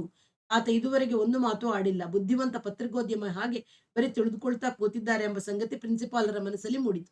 ಅಲ್ಲದೆ ಪೊಲೀಸರ ಕೇಸು ಮುಂದುವರೆದರೂ ಪತ್ರಿಕೆಯವರಿಗೆ ಸದ್ದಿಯಾಗುತ್ತೆ. ಹೇಗಾದರೂ ಮಾಡಿ ಬುಡದಲ್ಲೇ ಚಿವುಟಿ ಹಾಕುವುದು ಎಲ್ಲ ದೃಷ್ಟಿಯಿಂದ ಹಿತಕರ ಎನ್ನುವ ತೀರ್ಮಾನಕ್ಕೆ ಬಂದು ಅನೂಪನ ಕಡೆ ತಿರುಗಿ ಮಾತಾಡಿದರು. ನೋಡಪ್ಪ, ಎಷ್ಟೋ ಕಾಲೇಜುಗಳಲ್ಲಿ ರ್ಯಾಂಕಿಂಗ್ ಮಾಡ್ತಾರೆ. ನಮ್ಮ ಕಾಲೇಜಿನಲ್ಲಿ ಅಂಥದ್ದು ನಡಿಬಾರ್ದು ಅಂತ ನಾವು ಎಚ್ಚರ ವಹಿಸಿದ್ದೀವಿ. ಹಾಸ್ಟೆಲ್ನ ವಿದ್ಯಾರ್ಥಿಗಳು ಯಾವ ರೀತಿಯಲ್ಲೂ ಬಿಹೇವ್ ಮಾಡಬಾರದು ಅಂತ ಅಡ್ಮಿಷನ್ ಲೆಟರ್ನ ಹಿಂಭಾಗದಲ್ಲೇ ಅಚ್ಚು ಮಾಡಿಸಿದ್ದೀವಿ. ಅದರ ಅರ್ಥ ರ್ಯಾಗಿಂಗ್ ಮಾಡಕೂಡದು ಅಂತಲೂ ಆಗುತ್ತೆ. ಈ 4 ಜನಕ್ಕೂ ಶಿಕ್ಷೆ ಮಾಡ್ತೀನಿ. ವಿದ್ಯಾರ್ಥಿಗಳನ್ನ ಪೊಲೀಸರು ಶಿಕ್ಷಿಸೋದು ಸರಿಯಲ್ಲ. ನಿನ್ನ ಕಂಪ್ಲೇಂಟ್ ವಾಪಸ್ ತಗೊಳ್ಳೋದು ಒಳ್ಳೇದು. ಯೋಚನೆ ಮಾಡಿ. HOD ಏನ್ ಹೇಳ್ತಾರೆ ಕೇಳು. HOD ತಕ್ಷಣ yes yes that is correct ಎಂದು ಕತ್ತು ಹಾಕಿದರು. ಅನೂಪ ಒಂದು ನಿಮಿಷ ಯೋಚಿಸಿದ. ಅವನೊಡನೆ ಒಂದು ಪರಿಹಾರ ಹೊಳೆಯಿತು. ಹೇಳಿದ, ನಾನೊಂದು ಮಾತು ಹೇಳ್ತೀನಿ. ಮಿಸ್ಟರ್ ರೆಡ್ಡಿಗಳು ಮತ್ತು ಅವರ 4 ಜನ ಒಪ್ಪಿದರೆ ಆಗ್ಲಿ. ಏನು ಹೇಳು? ಮಿಸ್ಟರ್ ರೆಡ್ಡಿಗಳು, ಅವರ ಹೆಂಡತಿ ನಂಜುಂಡಪ್ಪ, ರಂಗನಾಥ್ ಚೌಧರಿ, ಇವರ ತಂದೆ ಆ, ನೀವು HOD ಇಬ್ಬರು ಇರಬೇಕು. ಅವರು 4 ಜನ ಇಲ್ಲಿ ಸಾಲಾಗಿ ಇಷ್ಟು ಮಂದಿ ಎದುರಿಗೆ ನನಗೆ ಮಾಡಿದ್ದ ಹಾಗೆ ತಾವು ಪೂರ್ತಿ ಬೆತ್ತಲೆಯಾಗಿ ನಿಂತುಕೊಂಡು ತಾವು ಮಾಡಿ ತಪ್ಪಾಯಿತು ಅಂತ 3 ಸಲ ಹೇಳಬೇಕು. ಅಷ್ಟು ಮಾಡಿದ್ರೆ ನಾನು ಕಂಪ್ಲೇಂಟ್ ವಾಪಸ್ ತಗೋತೀನಿ. ಅಲ್ಲಿ ಕುಳಿತಿದ್ದ ಎಲ್ಲರೂ ಅಪ್ರತಿಭರಾದರು. ಯಾವುದೋ ಒಂದು ಪರಿಹಾರ ದೊರೆಯುತ್ತದೆಂದು ನಿರೀಕ್ಷಿಸಿದ್ದ ರೆಡ್ಡಿಯ ಮುಖದಲ್ಲಿ ಕೆಂಪು ಬೆವರು ಏಕಕಾಲದಲ್ಲಿ ಜಿನುಗಿ ಕಲಸಿಕೊಂಡವು. ಪ್ರಿನ್ಸಿಪಾಲ್ರಿಗೆ ಇದು ಅಧಿಕ ಪ್ರಸಂಗದ ಮಾತು ಎನಿಸಿತು. ಯಾರಿಗೂ ಒಂದು ಮಾತು ಹೊಳೆಯಲಿಲ್ಲ. ರವೀಂದ್ರ ಬೇಕೆಂದೇ ಸುಮ್ಮನೆ ಕುಳಿತಿದ್ದ. ಕ್ಷಮಿಸುವ ಔದಾರ್ಯವಿದ್ದರೆ ಒಳ್ಳೆಯದು. ಇಲ್ಲದಿದ್ದರೆ ತಪ್ಪಿತಸ್ಥರಿಗೆ ಶಿಕ್ಷೆಯಾಗಬೇಕೆಂದು ನೋವು ಅನುಭವಿಸುವುದನ್ನು ಕೇಳುವುದು ಸಹಜ. ಆದರೆ ಈ ಅನೂಪ ಕೇಳುತ್ತಿರುವ ಶಿಕ್ಷೆಯು ಈಗ ಆಗಿರುವ ತಪ್ಪಿನಷ್ಟೇ ವಿಕ್ಷಿಪ್ತ ಜಾತಿಯದು ಎಂದುಕೊಂಡ. ಎಷ್ಟು ವರ್ಷ ವಿದ್ಯಾಶಾಲೆಯಲ್ಲಿದ್ದು ಓದಿದ ಇವನ ಮನಸ್ಸಿನಲ್ಲಿ ಇಂಥ ವಿಕ್ಷಿಪ್ತ ಶಿಕ್ಷಾ ವಿಧಾನ ಹೇಗೆ ಹುಟ್ಟಿತು ಎಂಬ ಪ್ರಶ್ನೆ ಅವನೊಳಗೆ ಹುಟ್ಟಿತು. ಇದು ಅನುಭವಿಸಿದ ನೋವು ರೊಚ್ಚಾಗಿ ಉಳಿದ್ದು ಈ ರೂಪು ತಾಳಿದೆ ಎಂದು ಅದನ್ನು ಮರೆಯುವ ಔದಾರ್ಯಕ್ಕೆ ಬರಲು ಇನ್ನೂ ಚಿಕ್ಕ ವಯಸ್ಸು ಎಂದು ವಿವರಣೆ ಕಾಣಿಸಿತು. ಅವನು ಸುಮ್ಮನಿದ್ದ. ಅಷ್ಟರಲ್ಲಿ ಕಾಫಿ ಬಂತು. ಎಲ್ಲರೂ ಕುಡಿದರು. ಅನುಪ ಕುಡಿದಾದ ಮೇಲೆ ಪ್ರಿನ್ಸಿಪಾಲರು ಅವನಿಗೆ, ನೀನು ಸ್ವಲ್ಪ ಹೊರಗಡೆ ಇರು, ನಾನು ಮತ್ತೆ ಹೇಳಿ ಕಳಿಸ್ತೀನಿ ಎಂದರು. ಅವನು ಹೋದ ಮೇಲೆ ನಂತರ ರವೀಂದ್ರನ ಕಡೆಗೆ ತಿರುಗಿ ಮುಖ ಮಾಡಿ, ಸರ್, ನೀವೇ ಒಂದು ಪರಿಹಾರ ಸೂಚಿಸಬೇಕು. ದೇಶದಲ್ಲಿ ಏನ್ ನಡೀತಿದೆ ಅನ್ನೋದು ನಿಮಗಿಂತ ಬೇರೆ ಯಾರಿಗೆ ಗೊತ್ತು? ನಿಮ್ಮಂತ ಸಂಪಾದಕರು ಅಂದ್ರೆ ಎಲ್ಲಾ ಸಮಸ್ಯೆಯೂ ಗೊತ್ತಿರುತ್ತೆ, ಎಲ್ಲಾ ಟ್ರೆಂಡು ಗೊತ್ತಿರುತ್ತೆ ಎಂದರು ಅನುನಯದ ಧ್ವನಿಯಲ್ಲಿ. ಮುಂದಿನ ಭಾಗವನ್ನು ಮತ್ತೆ ಕೇಳೋಣ. ಅಲ್ಲಿಯವರೆಗೆ ಎಲ್ಲರಿಗೂ ಪ್ರೀತಿಯ ನಮಸ್ಕಾರ. ವಾಸವಿ ವೇದಿಕೆ ಸುಳ್ಯ.